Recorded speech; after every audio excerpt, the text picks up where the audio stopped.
Hello there, and welcome to Just About Earth, where curiosity stretches out like a coastline and science takes the long scenic route to sleep. Tonight, we're setting sail into a story not about the stars above, but the deep blue below, the oceans, those vast and ancient wanderers that have quietly, patiently sculpted the very shape of the world beneath your feet. Not with chisels or hammers, of course. The oceans don't crash through history with fanfare. They ripple, tug, rise and retreat. They whisper across time in waves that can move mountains, quite literally. So let me ask you something as you settle into this quiet moment. Where are you listening from tonight? And how far is the ocean from where you are? Funny, isn't it, that a body of water thousands of miles away could have helped decide whether you live on a mountain, in a valley, or on the edge of a drifting continent. Oceans are the great shapeshifters of Earth's history. But just how did they become that way? What hidden hands did they play in carving continents, breaking them apart, pulling them together, and doing it all over again? If you find this kind of meandering through Earth's ancient past comforting, or just a gentle way to ease into rest, I'd be ever so grateful if you liked this video, or maybe subscribed. It helps this little channel of calm find more fellow travellers in search of quiet wonder. So settle in, slow your thoughts, and let's begin. Because long before humans mapped the oceans and long before fish found fins, Earth was already listening to the sea's slow heartbeat. And that heartbeat would change everything. 4 billion years ago, there were no maps. There were no continents. Not really. Just a restless, molten world, slowly cooling, wrapped in steam and scattered with newborn seas. And yet from that chaos, a pattern would emerge. Oceans, it turns out, don't just sit between continents. They build them. They break them. And they've been doing it for billions of years. But how? How can something so soft, so fluid, have the strength to reshape the bones of a planet? Let's find out. The story of oceans shaping continents may seem like something ancient and remote. A drama long finished, its set pieces now frozen in stone. But every now and then, the planet reminds us that it's still rehearsing new scenes. And sometimes, that reminder comes in the form of a compass needle refusing to behave. In the 1960s, aboard a research vessel swaying gently in the North Atlantic, a group of geologists noticed something peculiar. They were studying the ocean floor, dragging magnetometers behind their ship like floating metal detectors, expecting to map simple patterns in the Earth's magnetic field. What they found instead was a zebra-striped seafloor, bands of rock, symmetrical on either side of a long underwater ridge, each with alternating magnetic orientations. It was as if the ocean itself had been laying down lines of coded memory, left, right, across its bed. At first, it didn't make sense, but one by one the pieces began to fall into place. These stripes weren't random, they were a record of time. You see, every few 100,000 years, Earth's magnetic field flips. North becomes south, and south becomes north. Molten rock emerging at undersea ridges freezes that orientation in place, like a tape recorder catching the tune of the planet's field. As the seafloor spread outward, it recorded those flips in perfectly mirrored bands. That was the moment the world began to believe in something truly radical. The seafloor moves. And if the seafloor moves, then so must the continents it carries. And if the continents move, then the shape of the Earth is not fixed. It drifts, crashes, crumples and heals. All of it, orchestrated by the restless choreography of oceans. This was plate tectonics, the grand, unifying theory that explained mountain ranges, earthquakes, volcanoes, ocean trenches, and why South America seems to snuggle so perfectly against the curve of Africa. But it wasn't just a eureka moment born from a magnetometer and a boat. It was the culmination of centuries of questions and slow realizations. You could trace its roots back to a man named Alfred Wegener, a German meteorologist with a habit of wandering far outside his lane. In 1912, He proposed that the continents had once been joined together in a single supercontinent called Pangaea, which had since drifted apart. He had maps, he had matching fossil records, he had identical rock strata on opposite sides of the ocean. What he didn't have was a mechanism. How could entire continents move? No one could say. So Wegener's idea was largely dismissed, mocked even. The idea of continental drift was shelved for decades, until that zebra-striped seafloor began to whisper the same story back, this time with the rhythm of magnetism and the pulse of new crust forming. And so we return to the oceans, not as the passive recipients of continental leftovers, but as the very architects of Earth's shifting face. They weren't just filling the gaps left by drifting landmasses, they were driving the drift itself. Beneath the waves, a conveyor belt of molten rock slowly and visibly churns. Magma rises at mid-ocean ridges, cools into new crust and spreads outward. At the edges of oceans, older crust is pulled downward into trenches, swallowed back into the mantle. This slow, cyclical breath, rising, spreading, sinking, is what moves the great plates of Earth's surface. The Pacific Ocean, for instance, isn't just a body of water, it's a tectonic engine. It's growing on one side and shrinking on the other. It pushes volcanic arcs into place, folds mountain chains like origami, and carves out deep trenches like the Mariana, whose dark depths stretch deeper than Everest is tall. Even now, as you listen to this, the continents are moving. Africa is slowly crashing into Europe, raising the Alps higher every year. Australia is drifting northward at about the pace your fingernails grow. The Atlantic Ocean is widening, millimetre by millimetre, as North America and Europe drift further apart. And all of it, every inch of movement, is driven by the ocean's slow, unstoppable mechanics.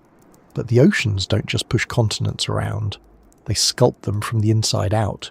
Consider Iceland, that volcanic island of fire and ice. It sits right atop the mid-Atlantic ridge, a place where the seafloor is pulling apart and magma rises to fill the gap. Iceland is the rare place where you can stand with one foot on the North American plate and the other on the Eurasian plate, watching the very breath of the planet rise in columns of steam and basalt. It is the surface expression of oceanic forces shaping land born directly from the sea's secret furnace. Then there's the Red Sea, a young ocean in the making. It's a rift, an open wound in the crust, where Africa is slowly peeling away from Arabia. Someday, millions of years from now, that rift will widen, water will flood in, and a new ocean will be born. What is now desert and salt flats will become sea floor. It's the planet's version of prenatal geology, the beginnings of a blue world being carved in real time. And in case it seems like this process is clean and methodical, it's worth remembering that the meeting of oceanic forces and continents is rarely gentle. The Himalayas exist because the Indian subcontinent, driven by the same currents of molten rock beneath the ocean, slammed into Eurasia with the force of a planetary scale car crash. And it's still pushing, still lifting those peaks higher into the sky. Somewhere along the way, we began to realize that the continents are not the permanent fixtures we once believed. They are rafts, some small, some massive, floating atop a sea of slowly churning rock, nudged and jostled by the ocean's tectonic breath. The land beneath your home, your city, your favourite forest trail, it all rides on the back of this hidden engine. But this isn't just about geology, it's about memory. Because the ocean floor, while vast, is young. Most of it is less than 200 million years old, a blink in Earth's 4.5 billion year history. Why? Because it gets recycled. Like an artist painting over canvas again and again, the ocean floor is constantly renewed at ridges and erased at trenches. But the continents, they're ancient. They hold memories the oceans cannot. Cratons, those stable cores of continents, can be over 3 billion years old, and yet they've been shaped, squeezed and sculpted by oceanic forces all the same. The continents endure, but they are never untouched. It's strange to think that the ocean, so fluid and formless, has had such a rigid influence on the structure of the land. But that's the paradox of Earth. It's a planet of opposites shaping each other. Fire builds islands, water splits continents, the soft sculpts the hard, and time, ever patient, ties it all together. Back on that ship in the Atlantic, the geologists couldn't have known that their striped seafloor would rewrite textbooks. But they knew what they were seeing was important. It was as if the planet had finally dropped its disguise and was showing them the gears behind the curtain. And here we are, decades later, still tracing those stripes, still following the clues left behind by a world in motion, still listening for the ocean's quiet instructions. So if you ever find yourself standing on a beach, looking out across the waves, know this, that water, shimmering and gentle, is also the muscle that tore continents apart and stitched them back together. It carries not just fish and salt and songs of the wind, but the memory of where land has been and where it's going, and the compass in your hand. It may point north, but in the end, it points to the sea. To understand how the ocean shaped the continents, we need to step backward, not a few centuries or millennia, but far, far beyond that. Back before cities and ships and even trees, before the continents as we know them had names or shapes or places on a map. We must return to a world so ancient it feels almost imaginary, stitched together not by memory or myth, but by clues locked deep in stone. Let's begin in the Hadean, Earth's first eon, over 4 billion years ago. It was not a place you'd want to visit. The planet was new, barely cooled from its formation, a molten landscape battered by constant bombardment from space. Volcanoes raged. The air was thick with steam and choking gases. The moon had just formed, likely torn from Earth in a colossal impact, and it hung huge in the sky, too close, too bright, too raw. And yet, somewhere in that chaos, water arrived. We don't know exactly how. Some say it came from icy comets, flung in from the outer solar system. Others suggest it was already here, locked inside Earth's early minerals and released by volcanic breath. Either way, it rained, and rained, and rained. Imagine it. Endless storms hammering the still-forming crust. Not hours, not days, but millennia of downpour, carving valleys into lava plains, cooling rivers of molten rock into hardened black stone. Steam thickened the skies as oceans collected in the low places, vast and silent and alien. No tides yet, no waves shaped by life, just heat and depth. These early oceans weren't like the ones we know. They were acidic, mineral-rich, and dark. But they were oceans nonetheless, and they changed everything. They became Earth's first climate system, absorbing carbon, regulating temperature, creating the delicate chemistry that life would later exploit. They were a cradle, but also a sculptor. Water seeks the low places, and in doing so, it defines the high. As the oceans filled the basins of Earth's crust, they began to trace out where land might one day rise. They didn't just shape the surface, they helped choose it. By the Archean eon, some 3.8 billion years ago, things had started to settle. The planet had crust now, thinner and weaker than today's, but solid. Proto-continents formed, small, craggy islands of granitic rock pushing up through the sea like scattered stepping stones. These weren't continents in the way we think of them. They were miniature, fragmented, constantly reshaped by volcanic eruptions and meteoric impacts. But they were the seeds, and the oceans. They were everywhere. They wrapped around these fledgling landmasses like a parent holding a newborn.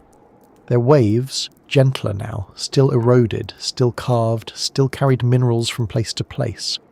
Over millions of years, the ocean acted not just as a medium but as a mixer, blending the ingredients of future continents. Life, too, had begun, quietly and visibly in the shallow waters of tidal pools and hydrothermal vents. Microbes, some of them perhaps born in the dark warmth of the deep ocean, began to process the elements around them. Some learned to photosynthesize, exhaling oxygen into an atmosphere that, at first, wanted nothing to do with it. The Great Oxygenation Event, around 2.4 billion years ago, was both miraculous and catastrophic. For early life, oxygen was poison, but for the planet it was transformation. It rusted the iron in the oceans, forming vast beds of banded ironstone, layered records of that ancient chemical revolution. The sky changed, the oceans changed, and with them the continents. As oxygen levels rose, the chemistry of the seas shifted. More complex life began to stir. But just as things began to look familiar, at least in structure, disaster struck, again and again. One of the most profound of these was the Snowball Earth episodes, where our entire planet may have frozen over, oceans included. It's hard to imagine now, oceans stretching from pole to pole, sealed under a shell of ice, glaciers reaching the equator, sunlight reflected back into space by a mirror of white. How life survived is still debated, perhaps in thermal vents, perhaps under thin spots in the ice. But the oceans, even frozen, continued their slow work. They held heat, they cycled nutrients, they waited. When the ice eventually receded, thanks in part to volcanic carbon dioxide building up in the atmosphere, the oceans were reborn, and so were the continents. With every freeze and thaw, with every rise and fall of sea level, new layers were deposited. Sediments collected in basins, compacted, and were lifted again by tectonic push and volcanic fire. What had been sea floor became mountaintop. What had been sediment became stone. In the Proterozoic, the continents began to truly grow. Cratons, the ancient cores of modern continents, started to collide and fuse. Supercontinents came and went. Columbia, Rodinia, Pannotia. Each lasted hundreds of millions of years. Each was broken apart by the same forces that had assembled it. Seafloor spreading, subduction, mantle plumes. And always the oceans were there, not just passively filling the gaps, but actively creating them. Picture the Earth during Rodinia, about 1 billion years ago. Most of the land on the planet gathered into a single, massive continent surrounded by a global ocean. It would have changed the climate, the ocean currents, the very rhythm of seasons. Then, over time, it rifted. Cracks appeared. Rifts opened. The ocean poured in, like an old friend returning to familiar ground. These rifts often began underwater, in places where superheated rock rose toward the crust. The ocean, cooling the magma, encouraged more fracturing. As the rifts widened, they created new ocean basins. The land split, continents drifted, and the oceans redrew the map, again and again. When Rodinia broke apart, the continents that scattered were different from what had come before. Larger, more stable, more structured. They bore the scars of collision, the crumpled mountain ranges, the deep inland seas, the mineral veins forged in tectonic pressure, and in those inland seas, life began to explode. The Cambrian explosion, roughly 540 million years ago, was not a literal detonation, but in evolutionary terms it was close. In a relatively short span of time, the fossil record erupts with diversity. Trilobites, brachiopods, worms with jaws and armour, creatures with eyes, creatures with limbs. Complex body plans emerged, ecologies formed, food chains appeared.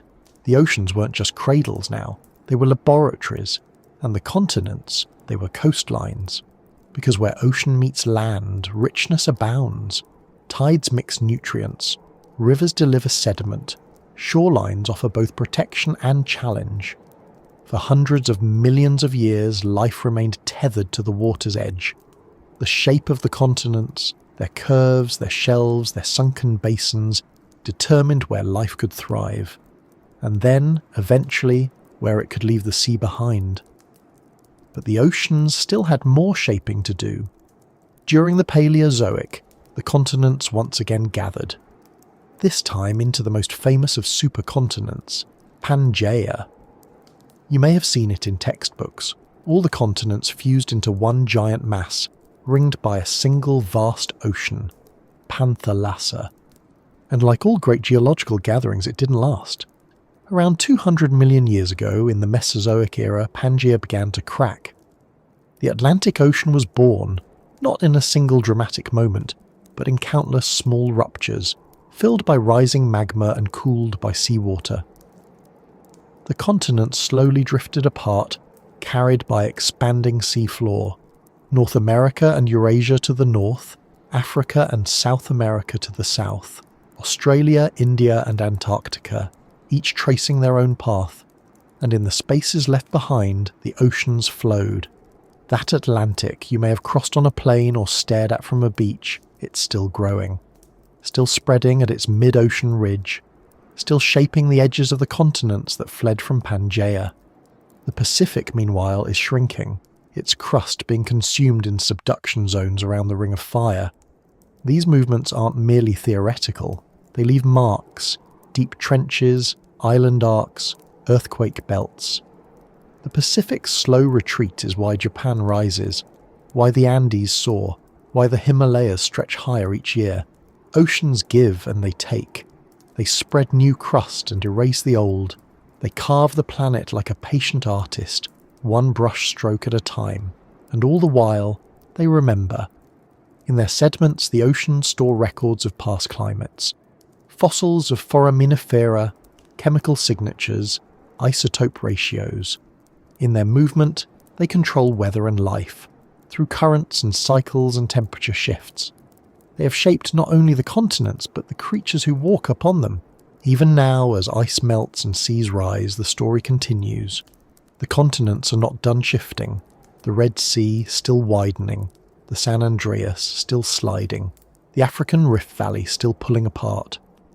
We are living in a moment of movement. The map is not fixed, the earth is not still, and the oceans, they are still shaping, still holding the chisel, still humming the long, slow song they've sung for 4 billion years. If continents are the chapters of Earth's story, then oceans are the ink. But even the steadier script has turning points, sudden shifts, deep ruptures, world-altering moments when the calm rhythms of geology lurch into motion. The Earth, usually slow and deliberate, sometimes makes dramatic decisions, and when it does, the oceans are not passive observers. They are catalysts, triggers, accomplices in the reshaping of the world. At the heart of this drama is heat, invisible, immense, and restless. Beneath your feet right now, deep in the Earth's mantle, that heat is rising. Not the warmth of summer sun or a stove's glow, but something older and wilder.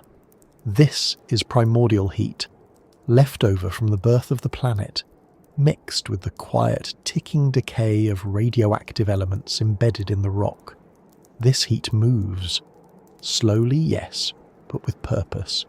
It rises in great columns known as mantle plumes and spreads outward beneath the crust like warm honey under a brittle skin. Where it pools, it lifts the crust above, stretching it thin. Where it presses hard enough, it can break it. These plumes are the breath of the deep earth, and sometimes they exhale with extraordinary force. One such breath, some 250 million years ago, marked the beginning of the end for nearly all life on Earth. We call it the Great Dying, the Permian-Triassic extinction event, a moment in Earth's past when 96% of marine species vanished, along with 70% of life on land. Forests fell silent, coral reefs crumbled, trilobites once dominant disappeared forever. What could cause such devastation? The story begins beneath what is now Siberia, where a mantle plume punched through the crust in a cataclysmic event of fire and stone. Volcanoes erupted, not for days or years, but for hundreds of thousands of years, maybe longer. This wasn't a single mountain spewing lava. It was a province, an entire region turned into a furnace. Lava flowed in waves, sometimes kilometers thick, drowning the land in basalt. Today we call this vast scar the Siberian Traps. Traps, from the Swedish word trapper, meaning stairs, a nod to the step-like layers of solidified lava still visible today. But this wasn't just a firestorm on land, it was a trigger that rippled through the oceans. As the lava poured out, it released enormous amounts of carbon dioxide and methane, greenhouse gases that wrapped the Earth in a suffocating blanket. Temperatures rose, the oceans warmed.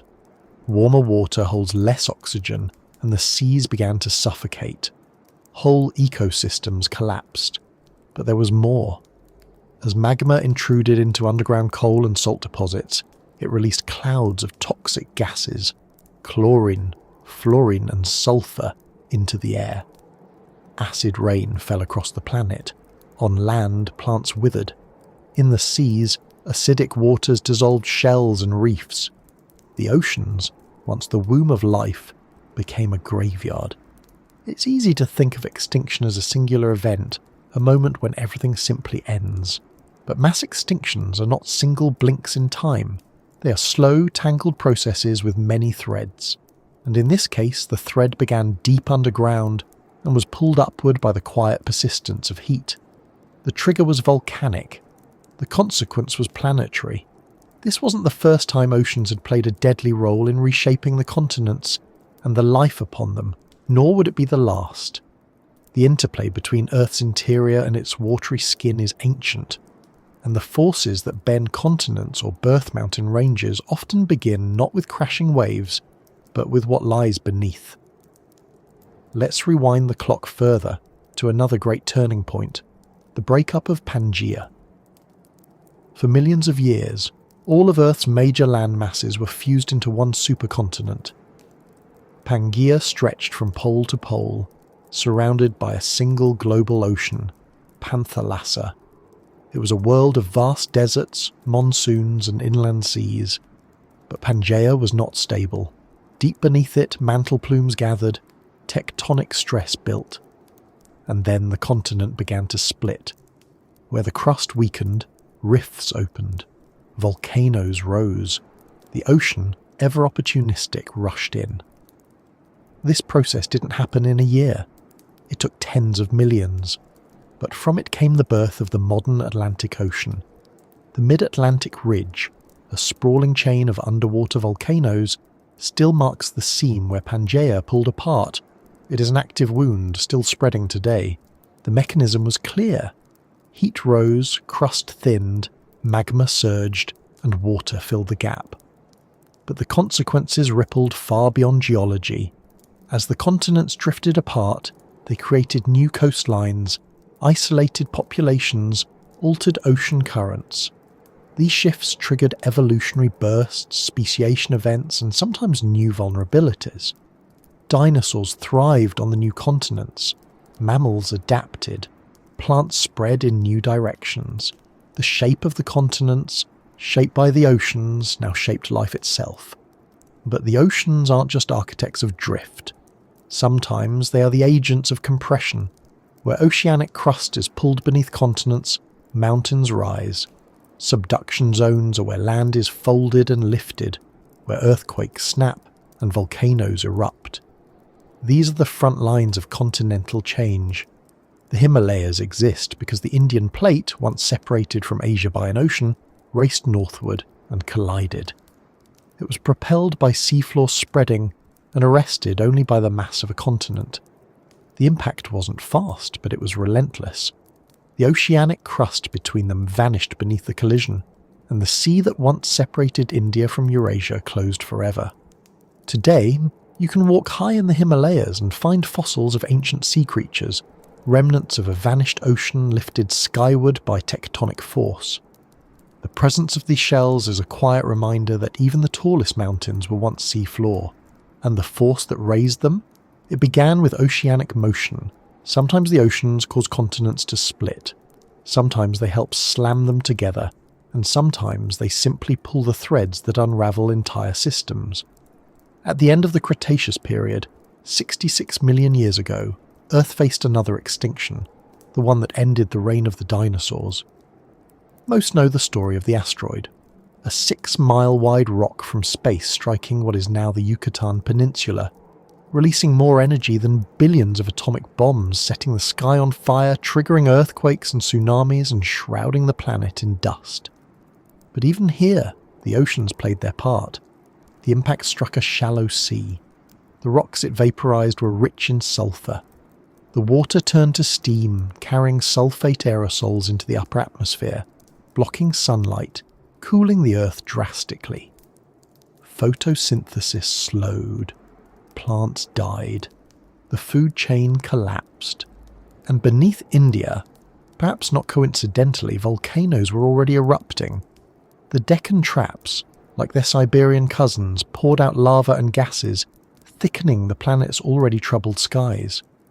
Whether the volcanoes were triggered by the asteroid or were simply a cruel geological coincidence remains debated.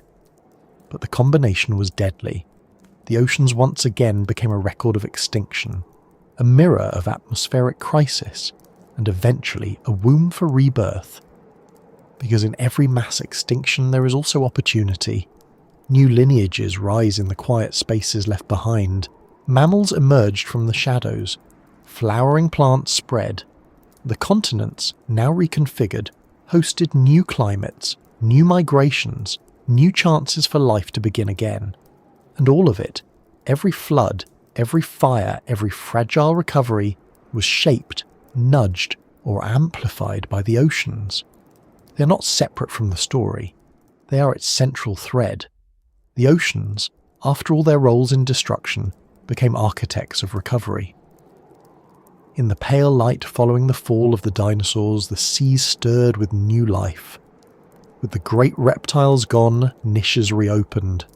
Phytoplankton bloomed again, quietly weaving oxygen and food from sunlight and carbon dioxide. Tiny crustaceans multiplied, feeding fish, who in turn fed larger fish, then mammals, and then the shadows began to fill with possibility. The ocean floor too began to shift. As the continents continued their slow migration, the shapes of the basins changed.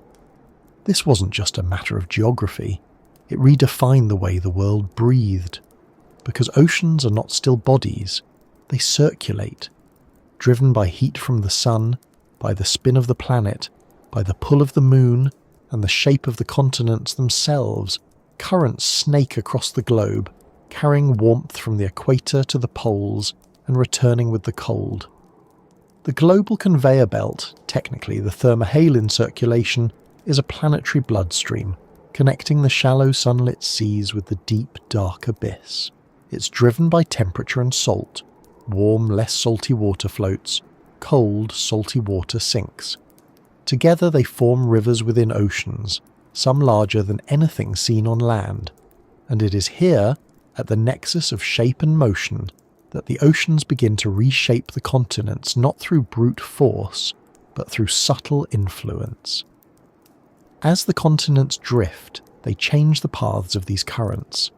A new mountain range can block winds. A closing sea can trap heat. A shifting isthmus can seal off one ocean from another.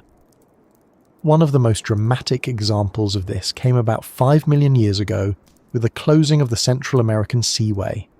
Before then, the Pacific and Atlantic Oceans flowed more freely between North and South America. But as the two continents inched together, nudged by the same tectonic forces that opened and closed so many basins before them, a land bridge formed, the Isthmus of Panama. It didn't look like much at first, just a strip of land rising above sea level, but its effects were enormous. That narrow bridge cut off the connection between two great oceans. Currents shifted. The Gulf Stream intensified, warming Europe and helping drive monsoons in Africa. Atlantic waters became saltier, and polar ice expanded. This small patch of land, just a few hundred kilometers wide, reshaped the climate of entire continents. Meanwhile, life responded. Animals crossed the bridge. Armadillos, porcupines, and opossums moved north. Bears, horses, and cats moved south. Some thrived, some vanished. The land had changed, the sea had yielded, and evolution did what it always does. It adapted. Even today, we live with the consequences of that closing seaway. The climates we know, the wind patterns, the rainfall, the very coastlines we walk, shaped by the movement of oceans and the bones of land that rose in between. But sometimes the oceans reclaim what was taken. Consider the Mediterranean. Today it's a deep, warm sea, a cradle of ancient civilizations ringed by cliffs and dotted with islands. But rewind time 6 million years and the story changes. The Strait of Gibraltar, that narrow doorway between the Atlantic and Mediterranean, closed. The connection was severed. The heat of the sun evaporated water faster than rivers could replenish it. And slowly, silently, the Mediterranean began to dry. It didn't happen overnight, but over a few thousand years, it became a salt flat, a desert below sea level. Vast layers of salt and gypsum piled up on the former seafloor, evidence of the water that once was. They call it the Messinian salinity crisis. And then, as the Atlantic rose once more and erosion did its work, the Gibraltar Gateway reopened. Water returned with catastrophic speed. Some geologists suggest it may have cascaded in a torrential flood, carving a channel and refilling the entire basin in just a few years. The ocean, patient as ever, had reclaimed its territory. Moments like these, when land tries to defy water and water returns the favour, are reminders of how fluid the balance really is. Because even the continents, for all their mass and gravity, are not fixed. They flex, they sink, they rise again. Take isostasy, a word that sounds like it belongs in philosophy but lives firmly in geology. It refers to the balance between Earth's crust and the mantle below, like icebergs floating in water. When ice sheets grow heavy, they press the land down. When they melt, the land rebounds. During the last ice age, glaciers kilometres thick weighed down parts of North America and Northern Europe. When they melted, the land slowly began to rise. It's still rising today, in places like Scandinavia and Canada, where ancient shorelines now lie far above modern sea level. Even the shape of the sea changes, not just the level of the water, but the contours of the ocean floor. Seamounts, underwater volcanoes, grow silently until they breach the surface and become islands. Coral reefs build upon themselves, turning sunlit shallows into fortress walls. Subduction zones pull ocean basins deeper. Mid-ocean ridges raise them. And so, the relationship between ocean and continent is not just one of movement across the surface. It is a dance of depths, of mass and memory, of push and pull, up and down. This dance is what created some of Earth's most iconic shapes. The archipelagos of Indonesia and the Philippines, forged where the Pacific Plate dives beneath its neighbours. The island chains of Hawaii, marking the slow drift of a plate over a stationary hotspot.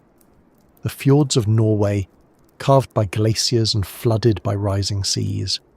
Even the shapes we think of as familiar, Florida's curve, India's point, the Horn of Africa, are not eternal. They are temporary configurations, snapshots in a fluid ballet that has no final act. And sometimes that act includes fire. Back in the Pacific Ocean lies a scar, a line of fire stretching like a necklace around the basin, the Ring of Fire, a zone of earthquakes, volcanoes and subduction. Here, oceanic plates are consumed beneath continents, fueling eruptions that rise above the sea and sometimes stay there.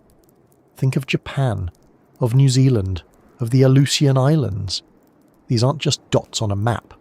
They are memories of collisions, the ocean floor diving under land, melting, rising, and being born again as islands. In this way, oceans don't just shape continents, they create them. Some of the youngest land on Earth exists today in Iceland and Hawaii, rising from mid-ocean ridges and volcanic plumes. These islands are still growing, still changing, still listening to the slow instructions of the molten world beneath. And yet, the oceans are not done. Today, we can measure their intentions with satellite precision.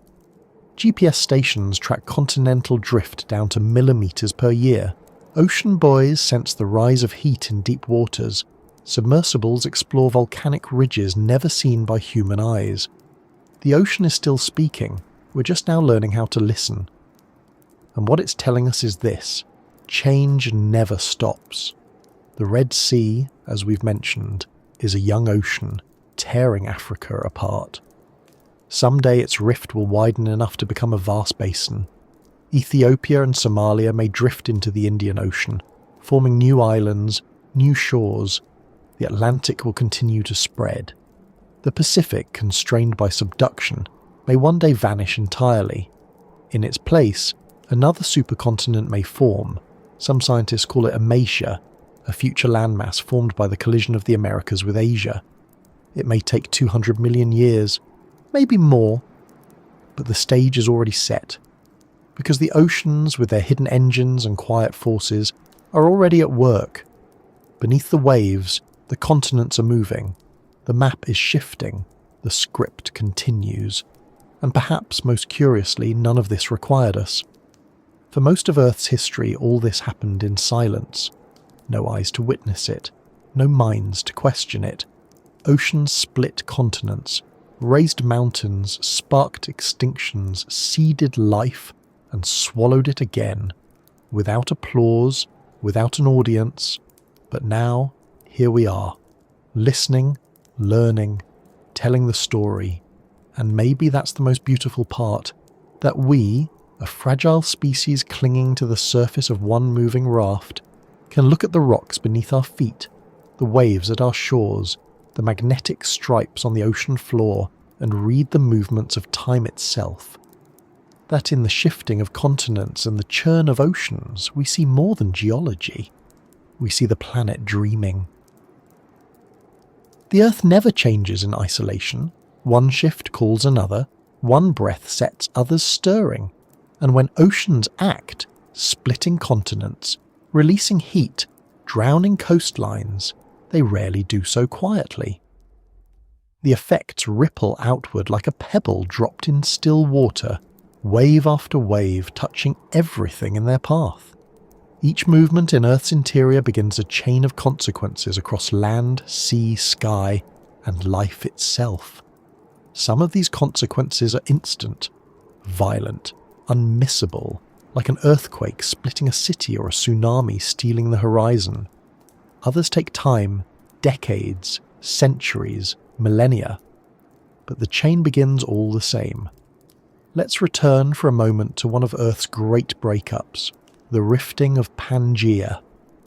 As the supercontinent fractured, it wasn't just a reshuffling of geography. The very fabric of Earth's systems began to reweave. Climate changed radically. Ocean currents found new paths, or were choked off entirely. Winds learned new directions. Rainfall migrated. And life, forests, fish, insects, dinosaurs, had to adjust. Where once a single massive landmass stretched across the equator, now multiple continents drifted toward the poles. Their motion altered the balance of solar energy on Earth's surface. Land heats differently than water. Large continents, especially near the poles, cool quickly and create colder interiors. Snow accumulates. Ice reflects sunlight. A feedback loop begins. What started as a slow tectonic exhale soon begins chilling the planet. In this new layout, oceans too played their part. As seaways narrowed or opened, they redirected the flow of heat. Warm water that once circulated freely around the tropics was trapped, redirected, or cooled. The world's thermostat was being adjusted, not by hand, but by drifting stone and the slow churn of seawater. With these changes came cascading biological effects. Take the early Jurassic, for example. As Pangaea tore open, new rifts formed between Africa and North America. These rifts became deep valleys, many of which eventually flooded with seawater. But at first they were lakes, warm, stagnant, and often toxic. Beneath them, volcanic activity poured gases into the atmosphere. Carbon dioxide levels soared. A greenhouse climate developed. Sea levels rose. The oceans became stratified, warm, oxygen-rich waters above, cold, anoxic waters below. When this separation became too extreme, the bottom waters began to rot. Decomposition in the absence of oxygen produces deadly byproducts, hydrogen sulfide among them. This gas is not only toxic to most life, but it rises. Once released from the oceans, it enters the atmosphere. It poisons, it darkens the skies, and worst of all, it can damage the ozone layer, exposing the planet to ultraviolet radiation. Plankton die, plants wither, the chain lengthens. These events, called oceanic anoxic events, appear again and again in Earth's history. They are fingerprints left by warming, by stagnation, by changes in circulation caused by shifting continents and reshaped seaways. Some are local, others are global, many are tied to extinction events, and they always begin the same way, with the oceans turning inward, holding their breath. This same chain of reactions played out more dramatically at the end of the Permian period. As we touched on earlier, this was the worst extinction in Earth's history. But it wasn't just the lava or the heat that did the damage. It was what followed. The volcanic eruptions released vast amounts of greenhouse gases. Carbon dioxide, yes, but also methane, a gas many times more potent. Oceans absorbed some of it, becoming more acidic. Reefs dissolved, shellfish struggled, the base of the marine food chain began to erode. Meanwhile, on land, temperatures soared. Some estimates suggest average equatorial temperatures may have reached 40-50 degrees as 104-122 to war. Rainfall patterns shifted, droughts expanded, swamps turned to dust, and all the while, the Earth's ability to absorb carbon weakened. Forests burned, soils degraded, feedback loops multiplied. With the oceans warming, stratification deepened. The deep waters lost oxygen. Microbes that thrive in such conditions, anaerobic bacteria, flourished, producing even more methane and hydrogen sulfide. The sea, once the source of life, became toxic. This sequence, the warming, the stagnation, the anoxia, the poison, is a geological refrain. It has echoed through the planet's deep time more than once, and it is always accompanied by reshaped geography. Continents shifting, seaways opening or closing, and the oceans recalibrating their flows. At each step, life reacts. Some organisms perish quickly, sensitive to temperature, oxygen, or acidity. Others endure for a while, only to starve when food chains collapse. Still others adapt, shrink, retreat, wait, and sometimes entirely new forms of life rise to fill the vacuum. The breakup of continents doesn't just kill, it also isolates. As land masses separate, populations become cut off from one another. Species that once mingled and bred freely now evolve apart. This is allopatric speciation, the quiet birth of diversity through distance. Marsupials in Australia, lemurs in Madagascar, finches on Galapagos, all born of drifting lands and deep water. The oceans, while uniting the planet in one sense, divide it in another.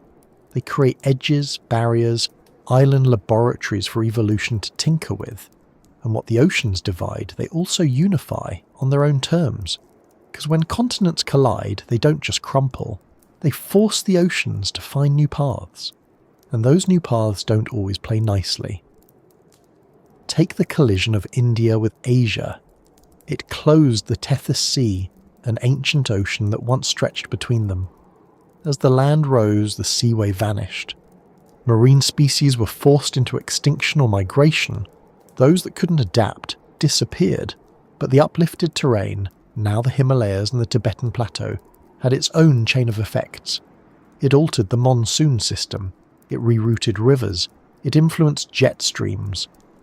The climate of half the planet changed because a chunk of crust moved northward and said, "Here I will stay." These moments, the opening of oceans, the closing of seaways, the collisions of continents, are not isolated events. They are invitations to feedback. The Earth listens to its own movements. When it shifts, it responds. When it cracks, it rearranges. And sometimes, the consequences come in places we'd least expect. Volcanic eruptions, for example, don't just spew lava, they can inject sulfate aerosols into the stratosphere, reflecting sunlight and cooling the planet temporarily. A hot eruption can lead to a short cold spell, and if that eruption is part of a larger tectonic event, like a rift opening or a plume rising, it may be only the beginning of something much larger. Sea level too responds.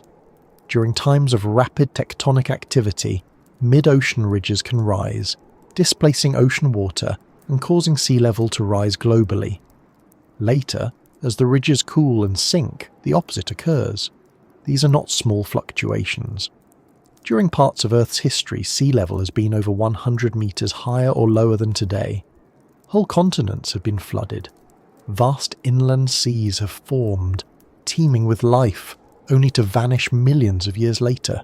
Each change in sea level alters habitats, creates new coasts, drowns others. Fish migrate, forests retreat, coral reefs adapt or die. It is a planet forever rearranging its stage, while the actors struggle to keep up. And yet, in the midst of all this chaos, something remarkable happens.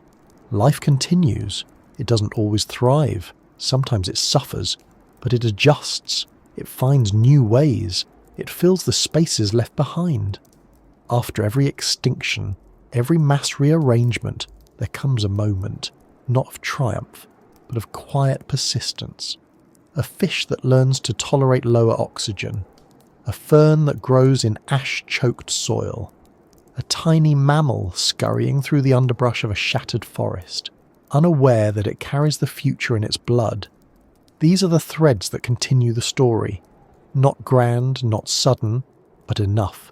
And through it all the oceans remain, deep, ancient, knowing, the great conveyor of heat and memory, the keeper of balance, the trigger, and the balm. The aftermath of tectonic change is never clean. It echoes, it lingers. The Earth may be silent again, but its systems remain in motion, adjusting and absorbing, trembling beneath the weight of what has just occurred. After the roar of rupture, it's the ripple that carries on. And those ripples, the slow readjustments of climate, chemistry and life, are where the true legacy of any great geological shift lies. Because the reshaping of continents doesn't end with mountains or ocean basins. It reshapes weather.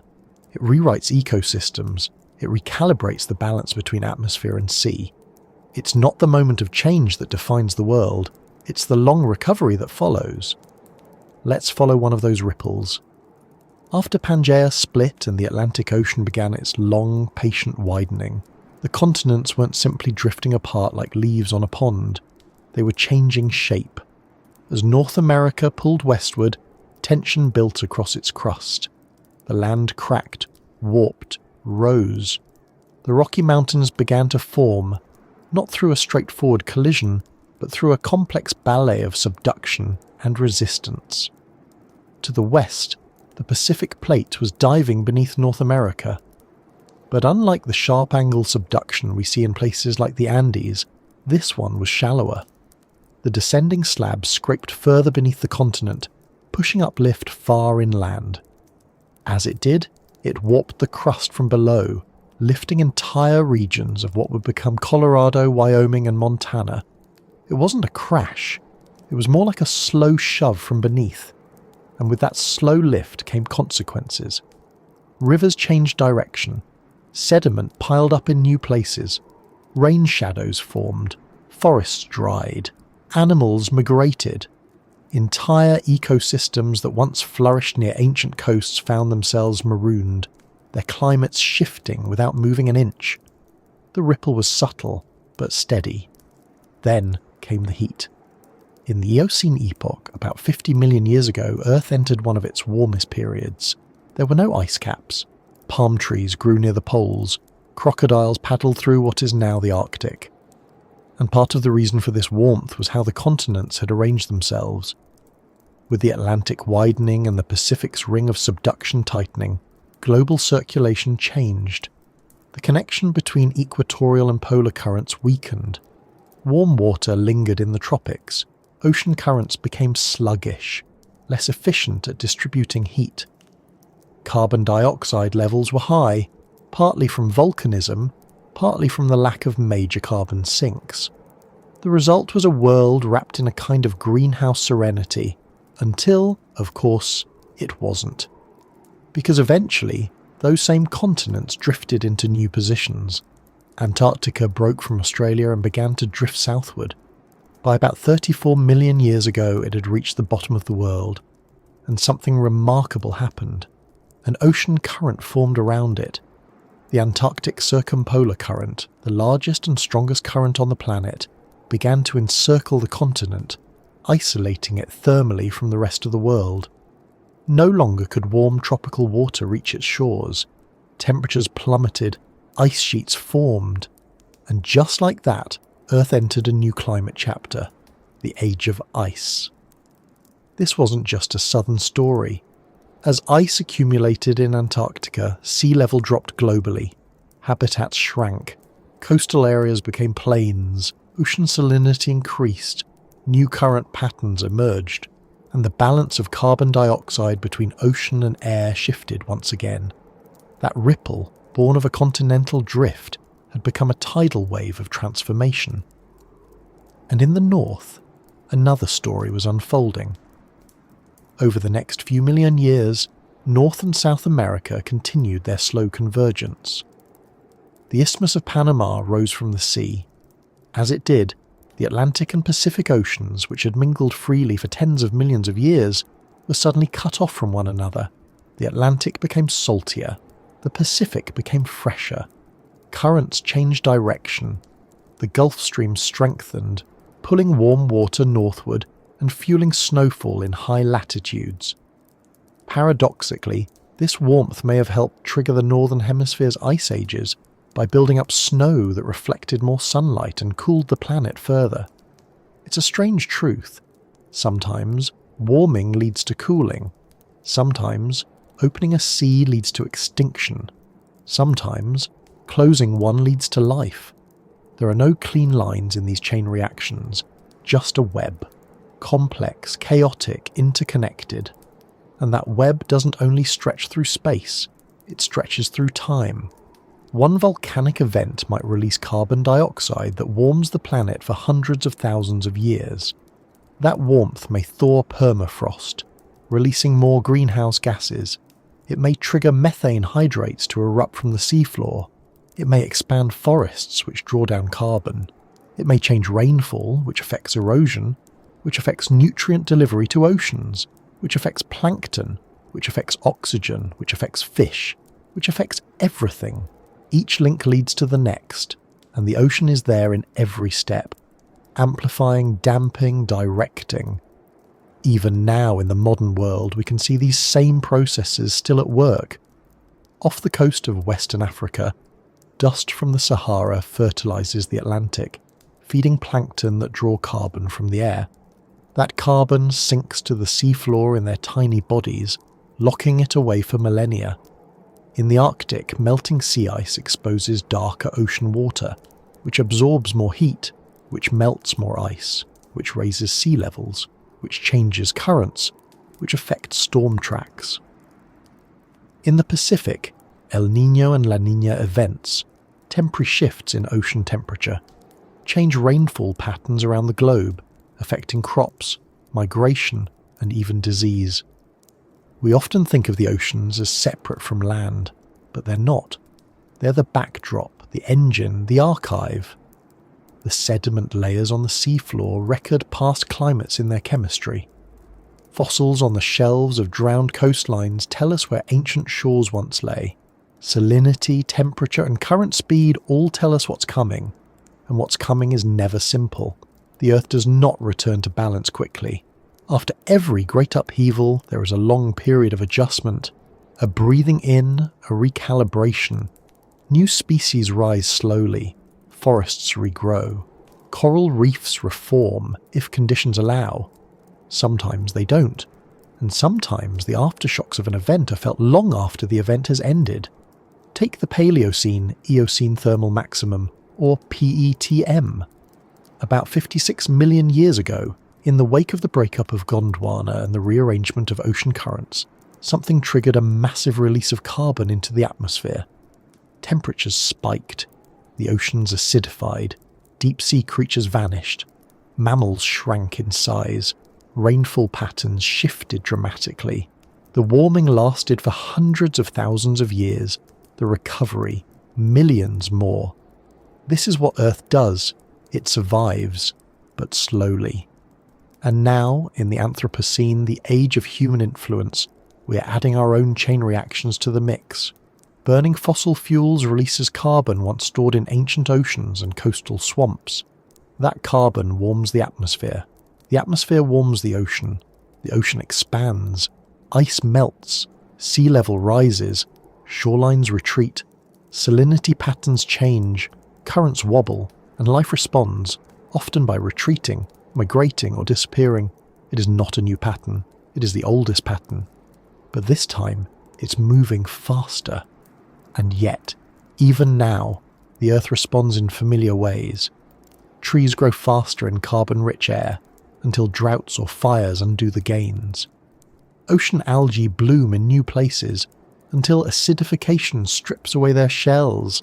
Animals shift their ranges until they run out of places to go. The chain continues. The oceans, as always, are at the heart of it. They are not villains in this story, nor heroes. They are participants, systems within systems. Memory made liquid.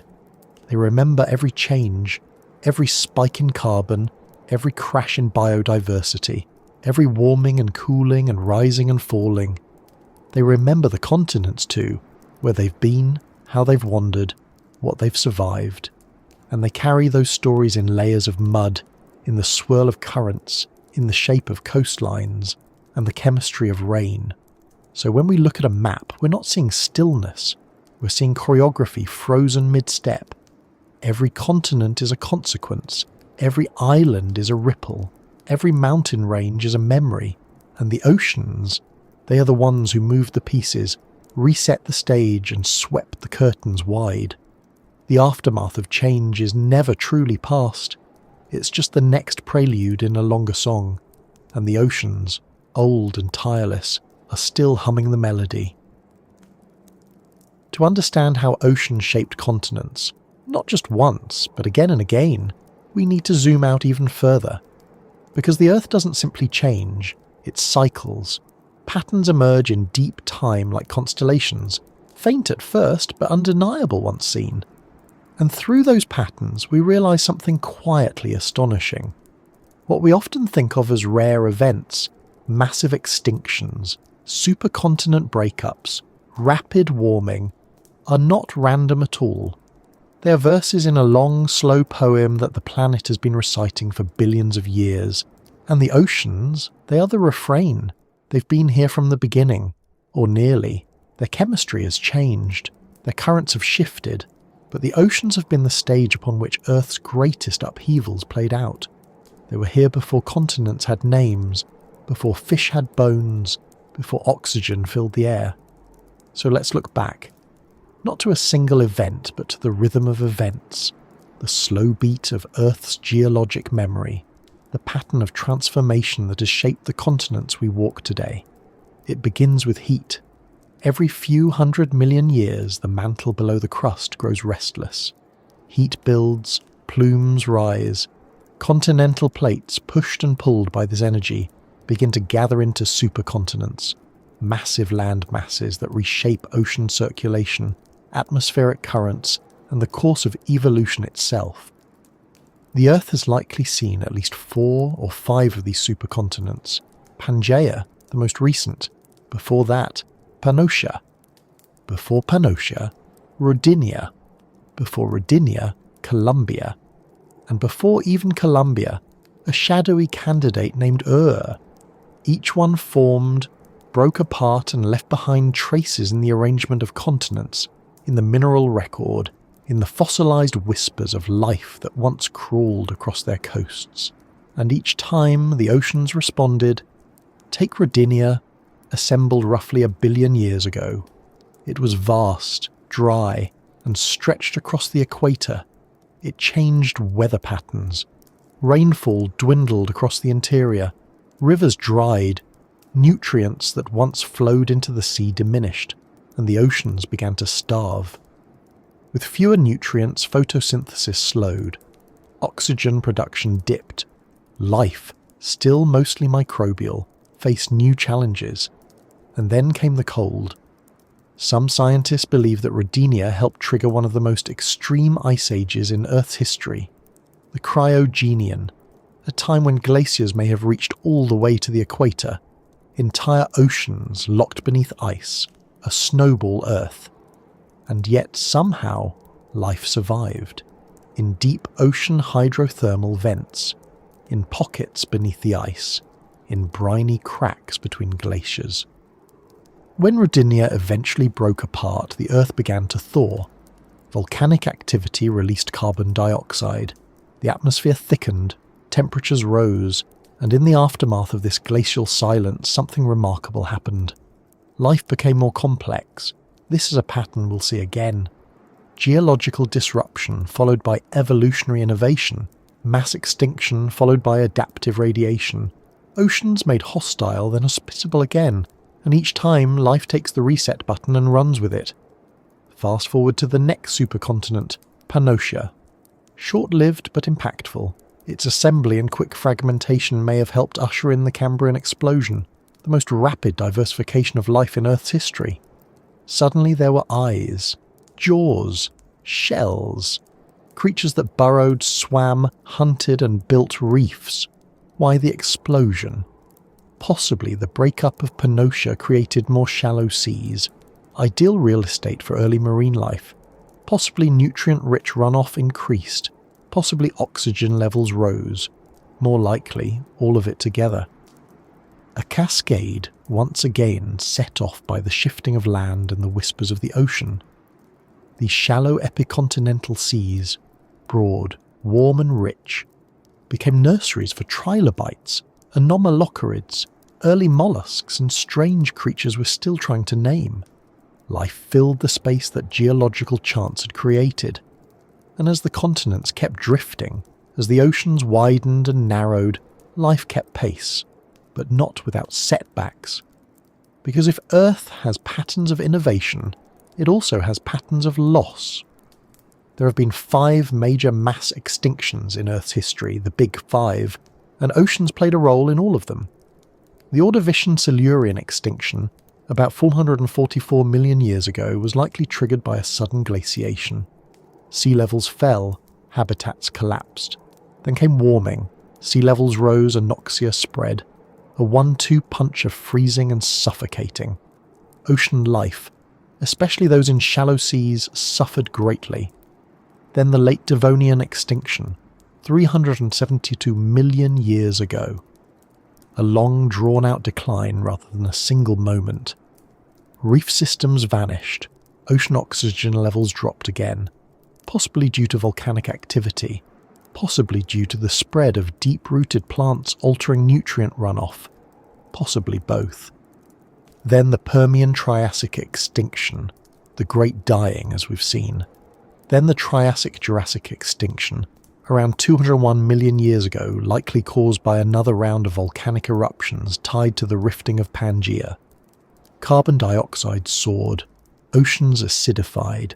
Dinosaurs, previously a minor group, found themselves in a world of opportunity.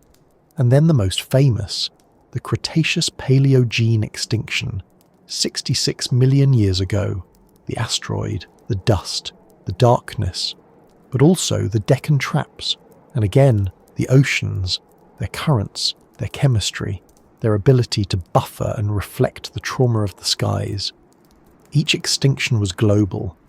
Each was tied in some way to the position of continents and the response of oceans. They are not separate systems, they are loops. When continents drift, oceans change shape. When oceans change shape, currents shift. When currents shift, climate follows. When climate changes, ecosystems are restructured. And when ecosystems collapse or adapt, evolution rewrites the script, again and again. This perspective, this nested storytelling, is one of Earth's great truths. There is no single cause, no isolated event. Everything connects, everything builds on what came before, and so, the continents we know today are more than rock.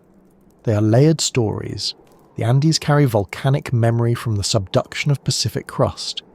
The Himalayas hold fossil seashells from a vanished ocean. The Sahara hides beneath it the scars of an ancient river system, once lush, now dust.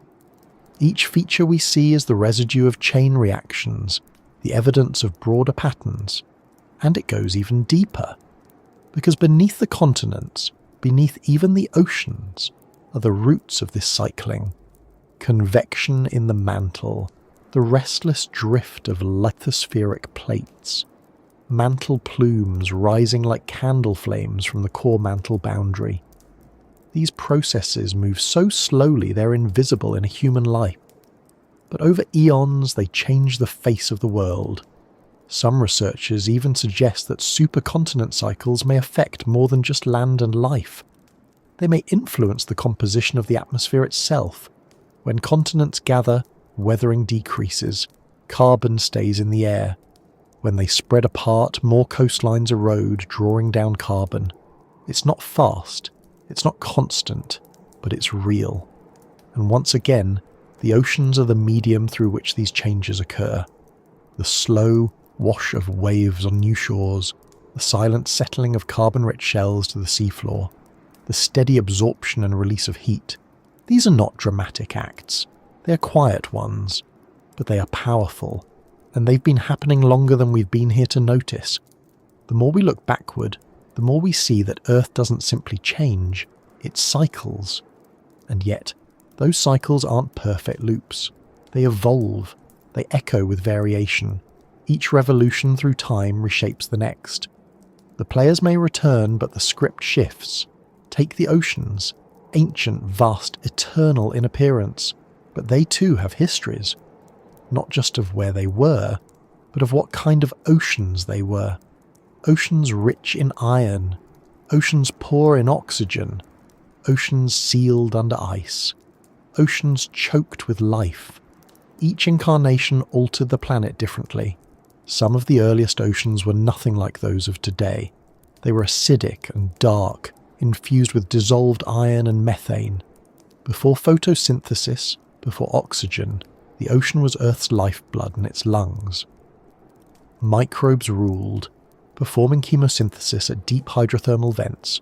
No fish, no coral, just bacterial mats waving gently in volcanic heat. Then came the Great Oxygenation Event, 2.4 billion years ago. A revolution led not by continents, but by tiny cyanobacteria in shallow coastal waters. They exhaled oxygen as waste, a poison to everything that had come before, but a gift to the future. That oxygen rusted the dissolved iron in the oceans, settling it to the seafloor in vast layers, what we now mine as banded iron formations, stripes of red and grey laid down like tree rings in ancient stone. And as the oceans cleared, as oxygen increased, new possibilities opened. Complexity bloomed. This alone would be enough of a marvel. But Earth never stops there. With every change in atmosphere, in tectonics, in sea level, there is an opportunity and a risk. As the oceans became more oxygenated, they also became more stratified, and when they stagnate, when mixing slows, they become unstable. Life needs circulation. It needs nutrients from the deep to rise. It needs oxygen from the surface to sink. This fragile balance has been upset many times. In the Mesozoic era, the so-called Age of Reptiles, Earth experienced multiple oceanic anoxic events, periods when vast regions of the ocean turned into low-oxygen dead zones. These events are preserved in black shales, organic rich sediments formed in stagnant oxygen-poor waters. They hint at rapid climate shifts, intense volcanism, and ecological stress. But here's the twist. They often occurred during warm periods, not cold. Too much heat, and surface waters don't sink. Too much carbon, and microbial respiration consumes the oxygen faster than it can be replaced. Fertilized by volcanism, these waters bloom, algae explode, then die and decay, creating perfect storm conditions for ocean suffocation. And when the ocean loses oxygen, everything else follows. Fish die, corals bleach, shells dissolve in acidifying water, and with them go entire ecosystems. Yet from these collapse points, new forms of life arise. Consider the Cenozoic era, the age of mammals, of birds, of flowering plants. It began not just with the end of the dinosaurs, but with the rearrangement of the oceans. The seaways narrowed, new coastlines formed, climate cooled, ice returned to the poles, and in the oceans, new species of whales evolved, diving deeper than any creature had before. Coral reefs returned, kelp forests expanded, entire orders of marine mammals, seals, sea lions, otters, evolved to reclaim the water their ancestors had left behind. On land, new herbivores grazed, chased by new predators. On coastlines, mangroves and tidal marshes formed. Estuaries, rich in life, bloomed where fresh and salt water met. All of it framed by the shifting continents, and all of it shaped by the seas. And again, not through one event, but through millions of interconnected shifts. A mountain range rises and changes wind. A seaway closes and warms a current. An ocean basin shallows and redirects rainfall across a continent. We like to tell stories with a beginning, a middle, and an end. But Earth doesn't work that way. Its stories overlap. They spiral. They cascade. Let's take a step even further back. Before Rodinia, before even Columbia, there is evidence that Earth may have experienced at least one episode of true polar wander, where the entire crust of the planet slowly shifts around the core, redistributing the land toward new latitudes. Not the drift of individual plates, but of the whole outer shell. Imagine the entire world tilting, not the spin axis, but the actual solid Earth sliding around it. If this happened, as some believe, it could have played a role in initiating Snowball Earth. Land masses suddenly moving to polar regions, ice accumulating, albedo rising, a frozen world, and always the oceans were there bearing witness, absorbing the shifts, reflecting the changes. Because the oceans don't just carry water, they carry time. They hold clues in their salinity, in their currents, in their isotopic ratios. They are history made liquid. Today we can drill deep into the ocean floor and pull up cores of sediment, layer upon layer of time. Each few centimetres might represent 1,000 years. Within those layers are fossils, chemicals, even trapped gases. They tell us when glaciers grew, when they melted, when volcanoes erupted, when iron rained down from meteorites, when extinction happened, when life returned. And with that data, we begin to glimpse patterns. For example, we see that the carbon cycle has rhythms, tight correlations between atmospheric CO2 and temperature, between temperature and sea level, between sea level and biodiversity. We see orbital cycles, Milankovitch cycles, that nudge the climate into ice ages and back again over tens and hundreds of thousands of years. These cycles control how much sunlight each part of the Earth receives, and they interact with ocean currents in profound ways. Sometimes, these small nudges trigger massive responses. A slight warming might release methane trapped in permafrost. A slight cooling might tip the Atlantic current into collapse. A burst of volcanism might coincide with orbital alignment, making a warm world even warmer. That is the broader context. That is the rhythm. And yet, it is never perfectly predictable. Earth has tendencies, not scripts, and that unpredictability is part of what has made it a cradle for life. Because while stability allows for growth, instability creates opportunity. The mass extinctions weren't the end. They were the clearing of the canvas. After each one, life diversified into forms never seen before. The mammals that emerged from the ashes of the dinosaurs, the ferns and conifers that flourished after the Permian, the strange trilobites that followed the Ordovician. Each time, the oceans helped determine who survived and who didn't. Species near the coast, sensitive to changes in salinity and oxygen, vulnerable, species with wide tolerance ranges, survivors, species that could burrow, migrate, or adapt quickly. They became the ancestors of what came next. This is how oceans have shaped not just the continents, but the contents of those continents, their forests, their deserts, their inhabitants, us. We emerged into a world already sculpted by 1 billion years of watery decisions. Every river, every valley, every sedimentary plain owes its existence to oceanic cycles of rise and fall, erosion and deposition, flood and drought. Even the soil beneath our feet, rich with minerals, was built in part by ancient seabeds, uplifted and weathered. Fossilized shells now feed modern crops. Ancient plankton now fuels our cities. We are not separate from the ocean story. We are the most recent chapter of it. And that story is still being written. Today, we are watching ocean currents change before our eyes. Arctic ice is melting. The Atlantic meridional overturning circulation, one of the planet's most important heat pumps, is weakening. The Pacific shows signs of change in its deep water formation. Coral reefs are bleaching. Species are migrating poleward. It feels new, but in deep time, it is familiar. The difference is speed and awareness.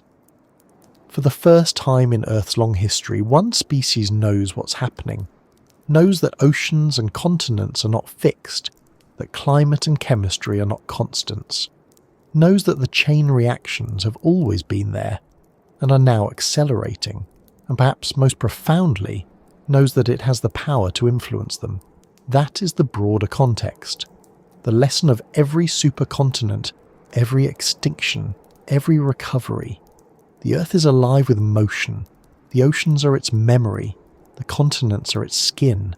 And we are the part that dreams. We are the part that can imagine a time before the continents had names. We are the part that can stand on a beach, look out at a horizon drawn by billions of years of drift and tide, and wonder, what will this coastline look like in another 100 million years? And perhaps more importantly, what role will we have played? Because the story continues, it always has, and the oceans are still listening. It's easy to think of Earth's history as something that just is, etched into the planet like script on stone. But the truth is, none of it became history until someone recognized it, until someone asked a question, picked up a rock, looked at a shell embedded in a cliffside and wondered, how did this get here? The Earth speaks in layers, but it takes people to translate. For most of human existence, continents were simply home. Mountains, oceans, rivers, these were boundaries, not beginnings. Stories were told about the shape of the world, but not about how it came to be. The land was fixed, eternal. The seas were mysteries beyond the horizon, and time was shallow. But that began to change, not all at once, and not always with clarity. The story of how humans discovered the shifting of continents and the ocean's role in shaping them is itself a saga. A quiet revolution built on observation, debate, error, and persistence. It begins in part with a jolt. In 1755, the city of Lisbon was destroyed by an earthquake. Buildings collapsed, fires broke out, then came the sea. A massive tsunami rolled into the harbour, sweeping away ships and thousands of lives. It was a moment of devastation, but also of illumination. For the first time in modern Europe, a natural disaster prompted not just mourning, but investigation. What could move both earth and sea so violently? What power could cause cities to fall and oceans to rise?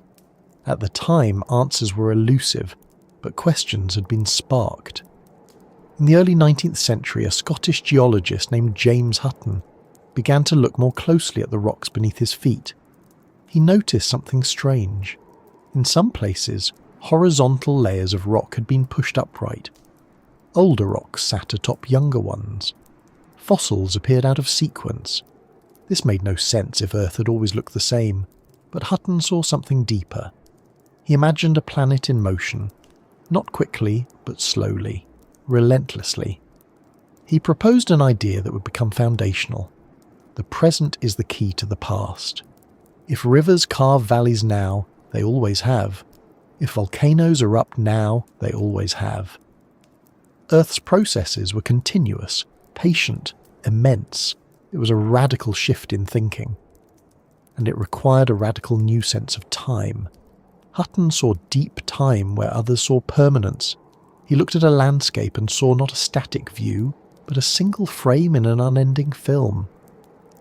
When asked how old the Earth must be, he famously replied that he saw no vestige of a beginning, no prospect of an end.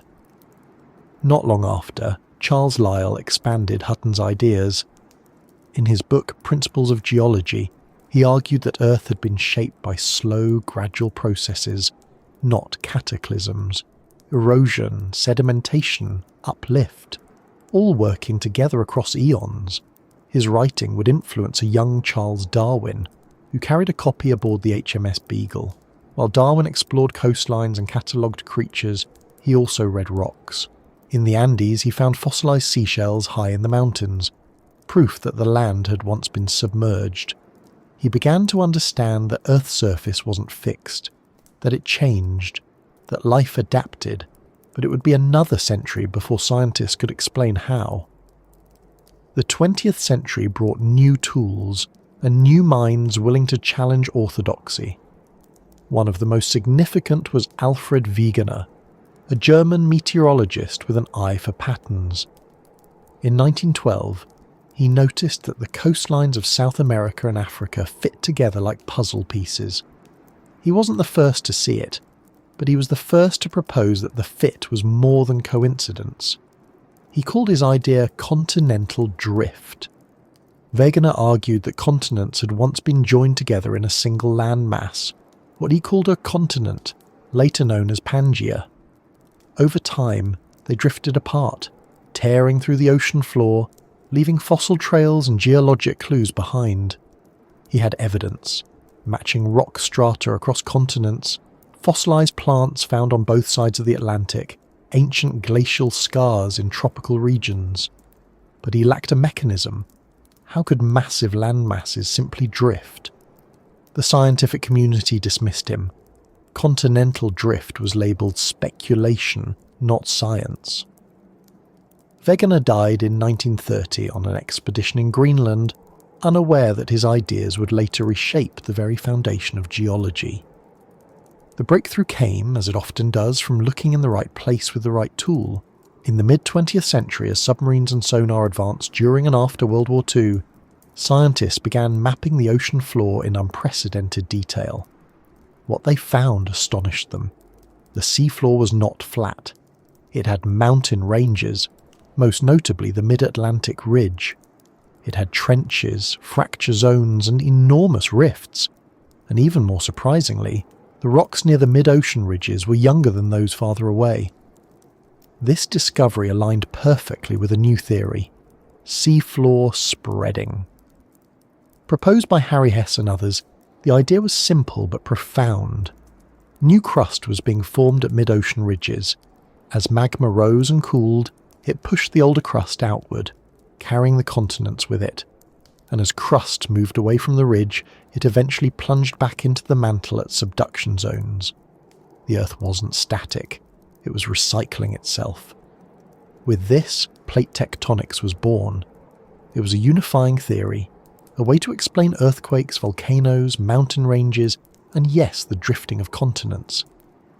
The surface of the Earth, it turned out, was divided into massive plates, floating atop the semi-fluid mantle. They moved at about the rate fingernails grow, slow but unstoppable. And with this model came a new understanding of oceans.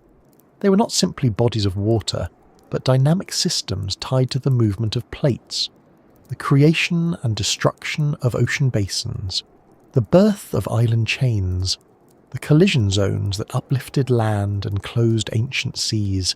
Suddenly, the puzzle pieces Wegener saw had a mechanism. The ocean floor was no longer a static canvas, it was an active participant. But the picture wasn't complete. While geologists mapped the hard crust, paleontologists traced the lives it supported.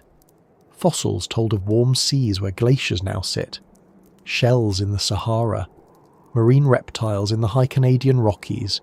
Each fossil was a breadcrumb, each sediment layer a diary entry, and then came the oceanographers. In the 1960s and 70s, programs like the Deep Sea Drilling Project began extracting cores from the seafloor. These long cylinders of mud and microfossils revealed ancient climates, ocean chemistry, and extinction events. Scientists could now match shifts in oceanic sediment with changes in global temperature, atmospheric composition, and mass die-offs. Geochemistry revealed changes in carbon and oxygen isotopes, signals of warming and cooling, of ocean anoxia, of planetary trauma. What had once been speculative now became quantifiable. But perhaps the most remarkable part of this unfolding story is not the theories or even the tools, it's the people. Scientists climbing volcanoes in Ethiopia to measure rift expansion, divers collecting coral cores off the coast of Australia, geologists sleeping in tents beside active fault lines in Alaska, teams braving Antarctic winds to study glacial retreat, each of them building a piece of the puzzle, some devoting entire lives to a single type of rock, a single mineral, a single trench in the sea. Their names often go unspoken. Their work, folded into textbooks and papers, becomes part of the collective knowledge. But without them, there would be no story to tell. They are the translators, the ones who listened closely to what the Earth has always been whispering. As the 20th century gave way to the 21st, the pace of discovery quickened. Our tools became more precise. Our reach extended deeper, higher, further. The questions grew more intricate, but so did our ability to listen for answers.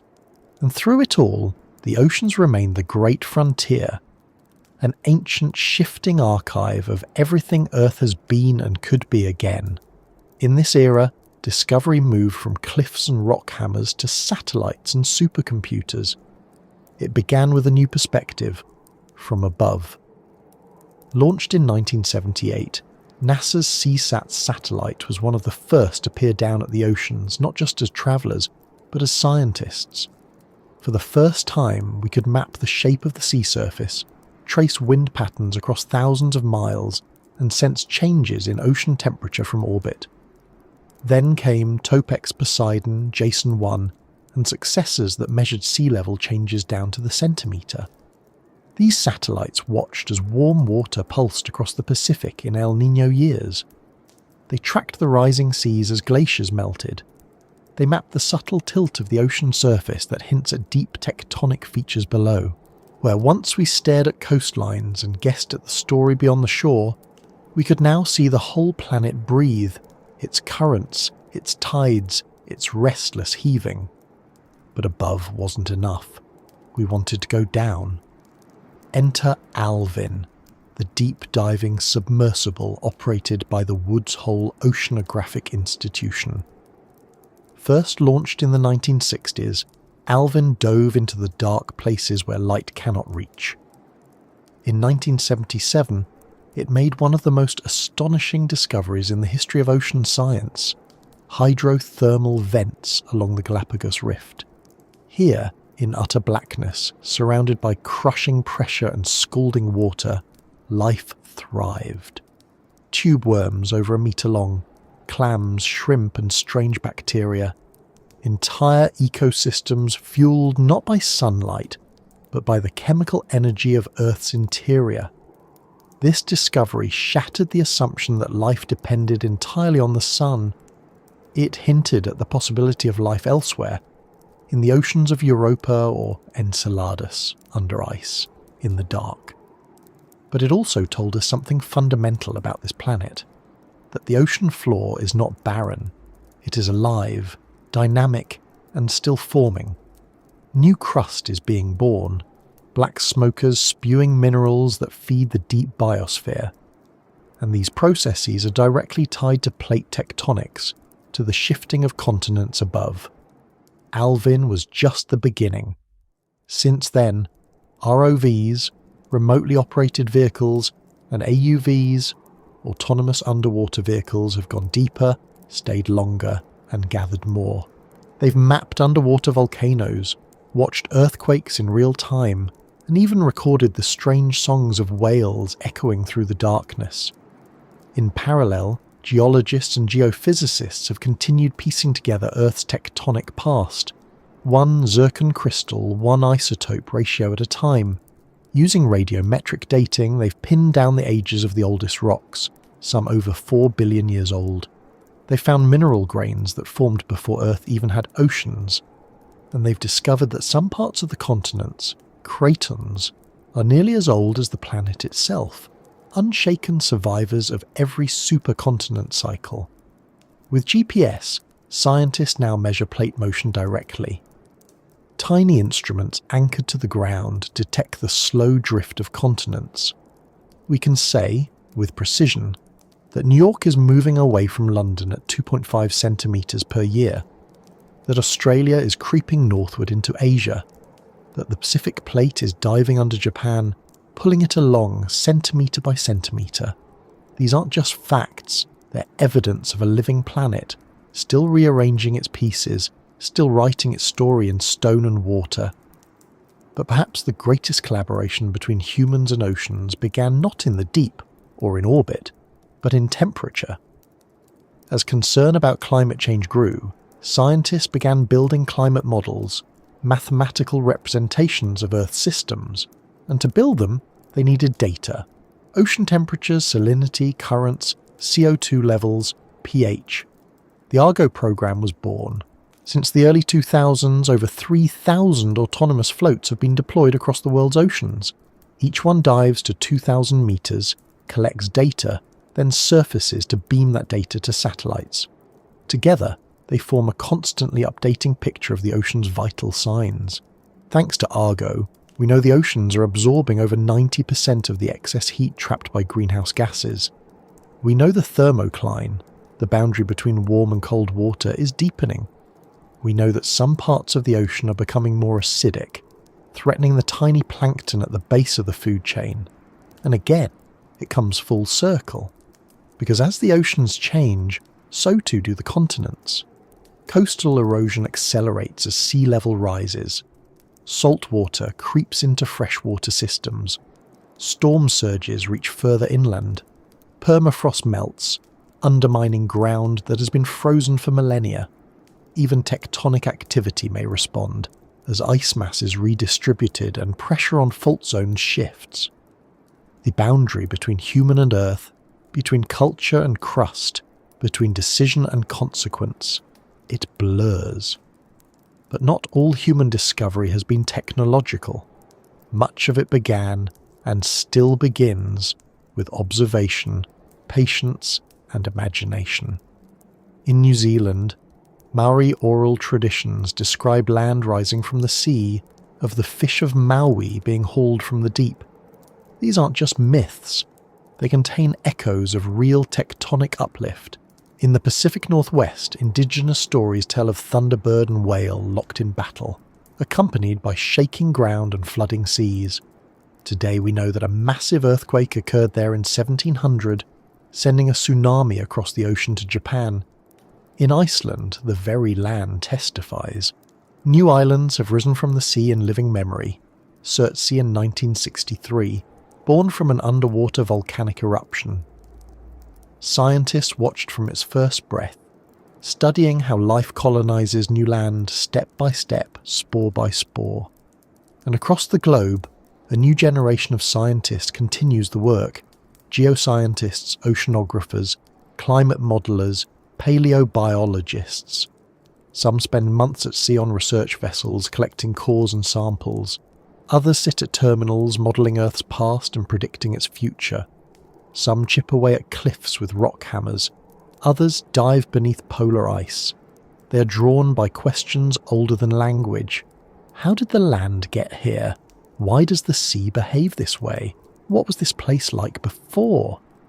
They are detectives of deep time, translators of silence, architects of understanding, and their work is not finished, because the oceans are still speaking. Every wave that breaks on a shore carries a story. every grain of sand a journey, every current, every salt crystal, every drifting plankton, every whale song vibrating through the black has something to tell us. The story of how oceans shaped continents is ultimately the story of how we learn to listen, not just with instruments or data or algorithms, but with wonder. Because discovery doesn't start in a lab. It starts in a moment of stillness. A child picking up a seashell and wondering where it came from. A sailor watching the stars shift on a long voyage. A scientist kneeling at the edge of a trench, brushing away time to reveal a fossil older than any map. It starts with awe, and with that awe, we become part of the story. We're not outside of Earth's rhythms, we're inside them. We live on the drifting plates.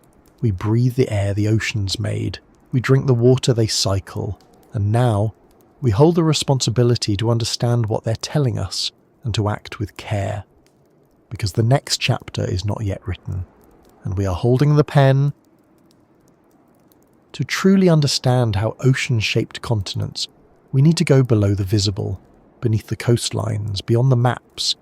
We need to follow the trail of evidence not just through space, but through molecules, through atoms, through time itself.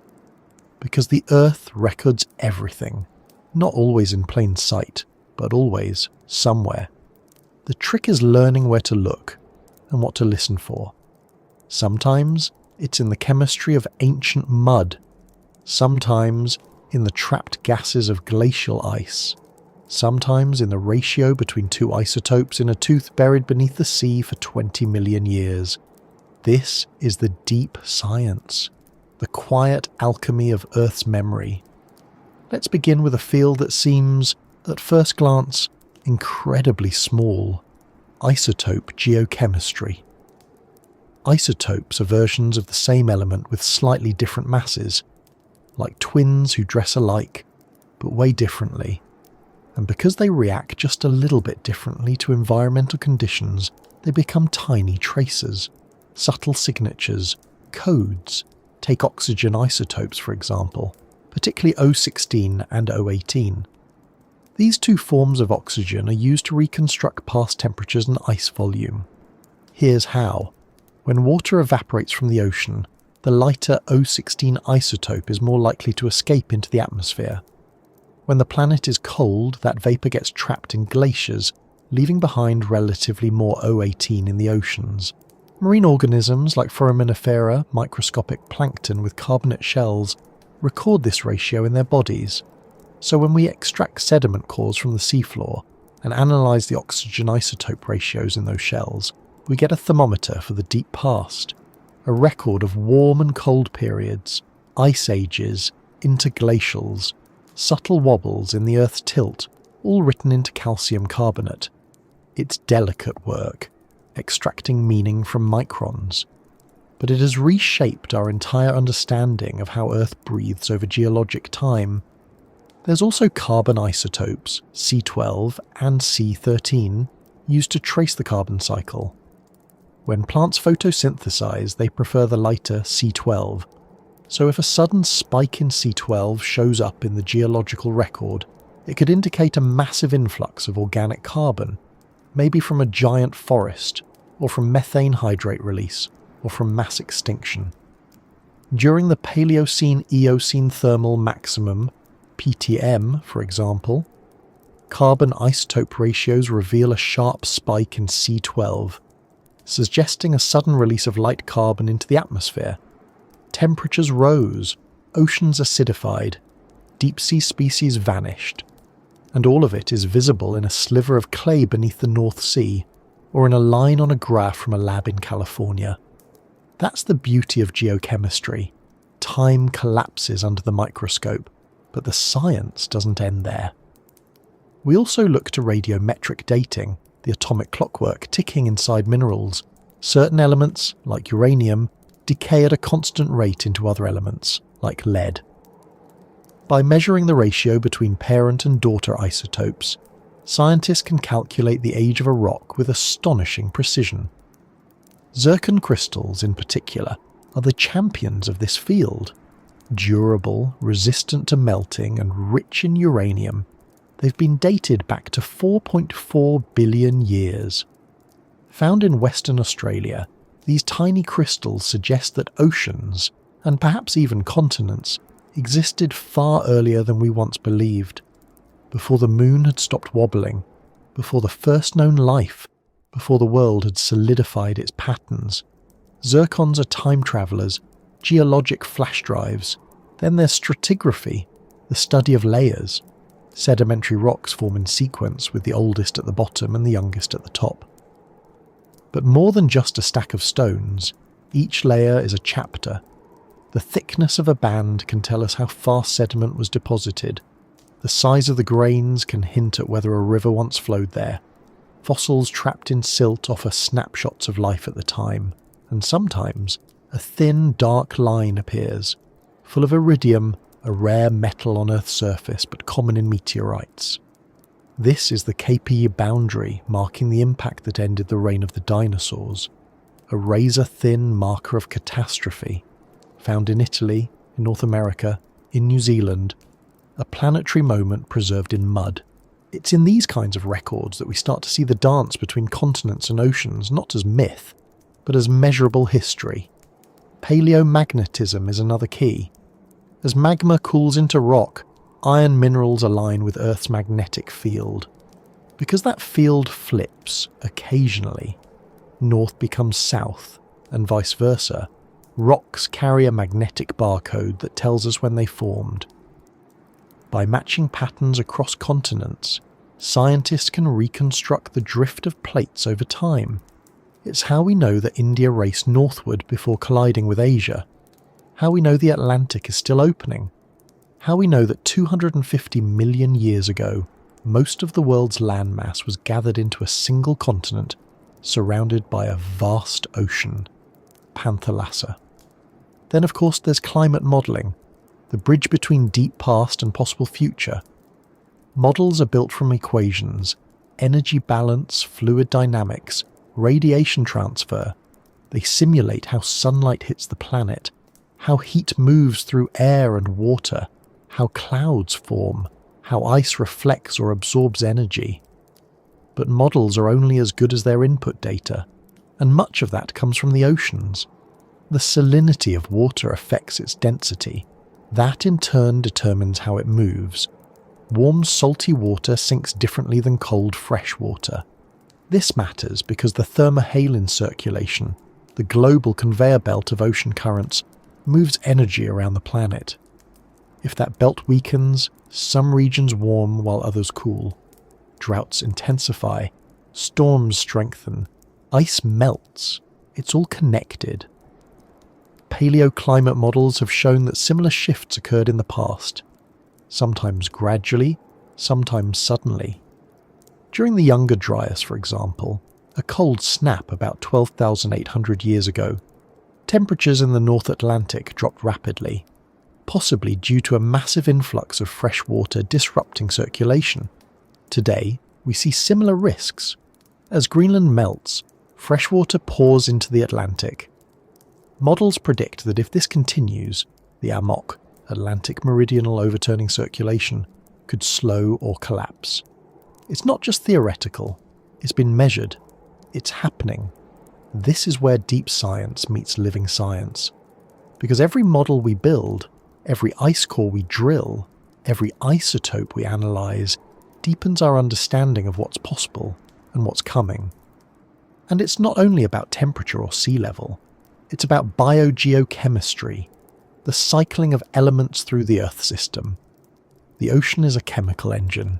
Nutrients like nitrogen and phosphorus circulate in complex loops. Iron, carried by wind-blown dust, feeds phytoplankton. These microscopic plants absorb CO2 and release oxygen. When they die, some sink to the sea floor, locking away carbon for millennia. This is the biological pump, a crucial climate regulator, but it's fragile. If the ocean becomes too stratified, nutrients don't mix. If it acidifies, shell-forming plankton struggle. If temperatures rise too fast, ecosystems collapse, and with them, the Earth's ability to balance itself. That's why scientists study modern analogues, places that mimic past conditions, oxygen minimum zones off the coast of Peru, acidifying reefs in the Pacific, hypoxic estuaries in the Gulf of Mexico. Each one offers insight into how systems tip and how they recover. And let's not forget genomics. Today, researchers extract DNA from marine sediments, ice cores, even ancient permafrost. They reconstruct past ecosystems from environmental DNA, traces left by fish, plankton, even mammals. In the Arctic, DNA from woolly mammoths and steppe bison lies frozen in time. In the Black Sea, microbial DNA reveals past anoxic events. These genetic whispers complement the chemical signals, filling in the story of not just where the continents were, but who lived on them and how they survived. This is deep science, not because it's obscure, but because it touches the roots of everything. It's how we learn from a planet that can't speak in words, but speaks constantly through physics, chemistry, biology. And the deeper we go, the more interconnected it all becomes.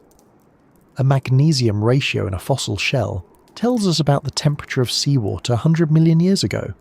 A sulfur isotope in a black shale layer tells us when the ocean turned toxic. A single grain of zircon tells us when the first crust cooled. Each data point is a breadcrumb. Each one leads us further into Earth's memory, and taken together, they give us a map, not of geography, but of process, of how the oceans have shaped continents, how continents shaped climate, how climate shaped life, and how life in turn began to shape the Earth. This is the quiet power of science, not just to explain, but to reveal, to show us what the planet remembers, to teach us what we're made of, to remind us that beneath every wave, every cliff, every breeze across a desert plain, there is a deep current of history waiting to be understood. For all our tools, all our models and isotopes and measurements, one of Earth's most profound archives lies beneath the oceans, silent, buried, layered with memory. To touch it, we go drilling, not for oil, but for time. The International Ocean Discovery Programme and its predecessors like ODP and DSDP have sent ships across the globe to extract sediment cores from the deep sea floor. These cylindrical samples, sometimes hundreds of meters long, are windows into millions of years of planetary history. Each layer represents a snapshot of a world gone by. Some are full of tiny plankton shells, chalky and bright, deposited during warm greenhouse climates. Others are dark, rich in organic matter, laid down during ocean anoxic events. Some show sudden shifts in grain size or mineralogy, evidence of past tsunamis, turbidites, or even asteroid impacts. There are bands of ash, blown across oceans by ancient eruptions. There are microtectites, tiny glass beads formed in cosmic collisions. There are moments when the colour changes abruptly, from white to red to black, marking extinctions, floods, ice ages, droughts. This is the Earth's library, written not in ink but in mud, and we are just learning to read it. By comparing cores from different parts of the world, scientists piece together global events. A carbon spike in the Atlantic is matched by a shift in Pacific productivity. An iron layer off the coast of Africa coincides with Arctic cooling. One ship samples from the Indian Ocean, another from the Southern Ocean. Together they reconstruct a climate system that spans the globe. But the cores don't only tell us about climate. They tell us about continents too, because as plates move, sediments change. A sudden influx of quartz sand in a deep basin may indicate that a nearby mountain range has begun to rise. An increase in feldspar might suggest erosion from a newly exposed continent. Changes in clay minerals reflect shifts in rainfall, which are themselves tied to continental configurations and ocean currents. Even the colour of the sediment, grey, red, green, offers hints. Red layers often indicate oxidised, arid conditions, Green layers may point to low oxygen seas. Grey can mean glacial activity nearby. And then there are the microfossils, decatoms, foraminifera, coccolithophores, tiny, elegant skeletons made of silica or calcium carbonate. They're not just pretty, they're diagnostic. Different species thrive in different temperatures, salinities, and nutrient regimes. Some prefer polar waters, some tropical, some surface light, others deep twilight. By identifying which species are present in each layer, scientists build detailed reconstructions of past ocean conditions, ocean temperatures, ice coverage, productivity, even the strength and direction of currents. It's paleogeography, built from microscopic remains. But not everything we learn from deep science comes from Earth. Sometimes it comes from looking outward, toward other worlds. Because the more we understand our oceans, the more we wonder, are they unique? Mars once had liquid water, it carved valleys, it formed deltas, but it lost its magnetic field. Its atmosphere thinned, the water vanished, no oceans remain. Europa, a moon of Jupiter, likely has an ocean beneath its icy crust, possibly deeper than Earth's. Tidal forces from Jupiter's gravity may drive hydrothermal activity on its seafloor, not unlike our black smokers. If life exists there, it would be in total darkness, fed by chemistry. Enceladus, another moon, spews jets of salty water and organic molecules from its southern pole. Its ocean is likely in contact with rock, creating perhaps the conditions for life. Studying Earth's oceans doesn't just tell us about our past. It tells us what's possible. It helps define the conditions for habitability. What happens when an ocean is cut off from sunlight? How long can tectonic activity sustain heat? What are the minimum requirements for a biosphere? These aren't just science fiction questions, they're scientific frontiers, and they bring us back, again, to Earth. Because we still don't fully understand our own deep ocean. More than 80% of the seafloor remains unmapped at high resolution. We know more about the surface of Mars than we do about the bottom of the Mariana Trench. New species are discovered on nearly every deep dive. Creatures with gelatinous forms, bioluminescent patterns, and anatomies that defy categories. There are bacteria that feed on rocks, worms that digest bone, jellyfish that collapse into translucent petals when disturbed. And their environments are just as strange. Brine pools denser than seawater, methane seeps bubbling up like underwater springs, and entire hillsides covered in white mats of sulfur-eating microbes. These aren't just curiosities, they're pieces of a larger puzzle. Because deep ocean systems are tied to plate boundaries, to spreading centres, to subduction zones, to mantle plumes. They are the scars and seams of continental drift. And as we study them, we also study how the Earth cools, how minerals cycle, how life endures.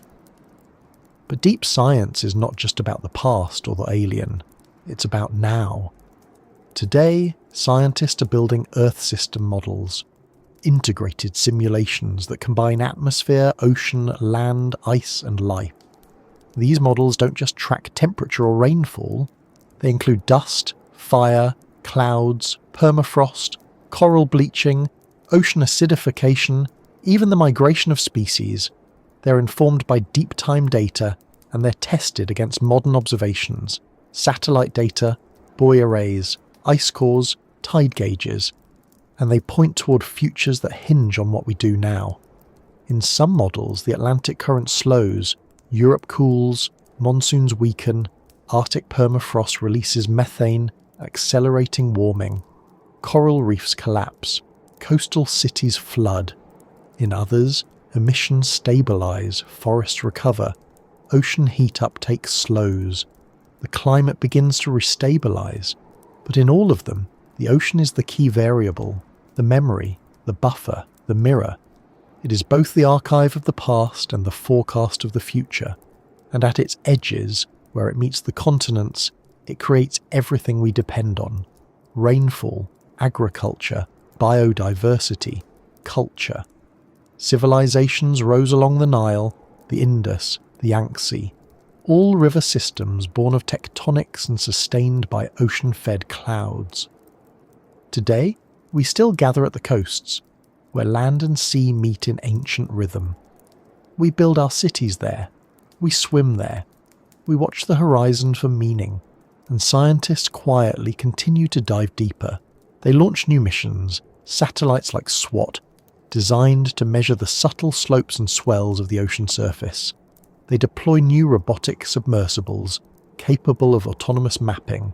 They design new sensors to detect microplastics, dissolved carbon, temperature anomalies. They collaborate across borders and disciplines. Oceanography meets genetics, geology meets AI, paleontology meets climatology. Because the deeper we go, the more we see that nothing stands alone. A plume of iron off the coast of Patagonia changes plankton growth in the South Pacific, which affects carbon storage, which alters atmospheric pressure, which shifts the jet stream, which changes where the rains fall in Africa. It's a web, an interlocking dance, and the more precise our understanding, the more humble it makes us. Because Earth is not a passive ball of rock and water, it's a living system, dynamic, intricate, and still surprising us. And even now, after centuries of observation, after revolutions in theory and technology, there's still wonder, still mystery, still awe. So we keep asking questions. What triggers a magnetic reversal? How fast can an ocean overturn? What happens when a supercontinent forms again? Will another Panthalassa return? How does deep ocean life adapt to sudden acidification? What thresholds are reversible? Which ones are not? And above all, what will future scientists find in the cores we're laying down now? Will they see a sudden spike in carbon, a thin line marking the Anthropocene?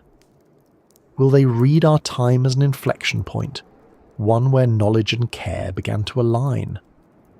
We can't answer those questions fully yet, but we can choose to keep listening, to keep drilling, sampling, modelling, diving, to keep seeing the continents not as isolated masses, but as chapters in a longer liquid story. One written by shifting plates, changing climates, rising seas, and the long, slow memory of the ocean. Because science, at its best, is not just about finding answers, it's about learning to ask better questions, and listening, really listening to what the Earth has always known. After the storm passes, after the tides pull back and the ash settles, the Earth does not return to normal. It builds something new. Every extinction, every rupture, every oceanic upheaval sets in motion a long, slow process of repair. But Earth does not rebuild what was lost. It transforms. And that transformation, impossibly slow from our perspective, reshapes continents, oceans, and the life they cradle. Recovery is not a return. It is a reinvention, and the timescales are staggering. In the aftermath of a global collapse, whether triggered by a bolide from space or a volcanic flood, the planet does not pause. It breathes differently. It flows differently. Nutrients cycle through new channels. The sun still rises, but the creatures who greet it may be unfamiliar. Let's return for a moment to the end of the Permian, the Great Dying. Over 90% of marine species were wiped out. Entire ecosystems vanished. Coral reefs, trilobites, ammonoids, gone. It was the closest Earth has ever come to sterilizing itself. In the oceans, it took millions of years for diversity to return to even a fraction of its former level. Some species did survive, tucked away in deep sea refuges or along cooler coasts. But the web of life had been shredded, and it would not knit itself back overnight. New creatures emerged slowly. In the seas, the ancestors of modern bivalves began to spread. Ammonoids returned in new and stranger forms. In the aftermath, reef building resumed, not by corals, but by sponges and microbes. It wasn't until the mid-Triassic, nearly 10 million years later, that coral reefs began to flourish again. And when they did, they looked different, composed of new species, arranged in new ways. On land, recovery was equally uneven. Some plant groups rebounded quickly, while others took tens of millions of years to recover their pre-extinction diversity. Forests regrew, but the canopy was sparse. Insects returned, but pollination dynamics shifted. It took time for ecosystems to stabilize, for the balance between predator and prey to re-establish itself. And this is the key. Earth always recovers, but never the same way twice. Because every recovery happens in a changed world. The continents may have moved, ocean currents may have shifted, atmospheric composition may be altered. So even if similar species reappear, they do so in new contexts. Evolution does not rewind, it adapts. After the asteroid that ended the Cretaceous, the skies darkened, the oceans acidified, and the dinosaurs, save for the birds, disappeared. Plankton populations collapsed. With the base of the food chain weakened, marine reptiles vanished too. For a time, the seas were eerily quiet. But then, life returned. Tiny glassy foraminifera appeared first, some of them just 100 microns across. They floated in the upper ocean, photosynthesizing, slowly rebuilding the foundation. With them came copepods, jellyfish, small schooling fish. Over the next 10 million years, new apex predators emerged. Not reptiles, but mammals. Early whales evolved from land-dwelling ancestors, slipping back into the sea with flippered limbs and streamlined bodies. By the Oligocene, some reached lengths of 20 meters. On land, mammals exploded into niches once held by dinosaurs. Some grew large, others grew smart. Grasses began to dominate new landscapes, driving the evolution of grazers. Pollinating insects diversified alongside flowering plants. The biosphere was rebooting itself, guided by the same rules, but with different players. And through it all, the oceans were not just witnesses, they were agents of recovery. As sedimentation resumed, nutrients returned to coastal zones. As tectonic activity rebuilt coastlines, new estuaries and shallow seas provided nurseries for young species. Volcanic islands rose, offering fresh real estate for colonization. Even coral reefs, among the ecosystems most sensitive to disturbance, regrew layer by layer, polyp by polyp. Some of the reefs we dive on today are built on the rubble of previous worlds, living atop extinction. Recovery is not even. It doesn't happen all at once, everywhere. Some ecosystems rebound quickly, others lag. Some species adapt, others vanish. Diversity may return, but not always complexity. Sometimes it takes tens of millions of years for predator-prey dynamics to stabilize again. Sometimes lineages survive in isolated pockets, only to flourish much later when conditions improve. And sometimes the long-term consequences are not biological, but geological. Massive extinction events reshape not just life, but landscapes. The rise of mountain ranges after tectonic collisions, like the Himalayas, born from India's collision with Asia, alters atmospheric circulation.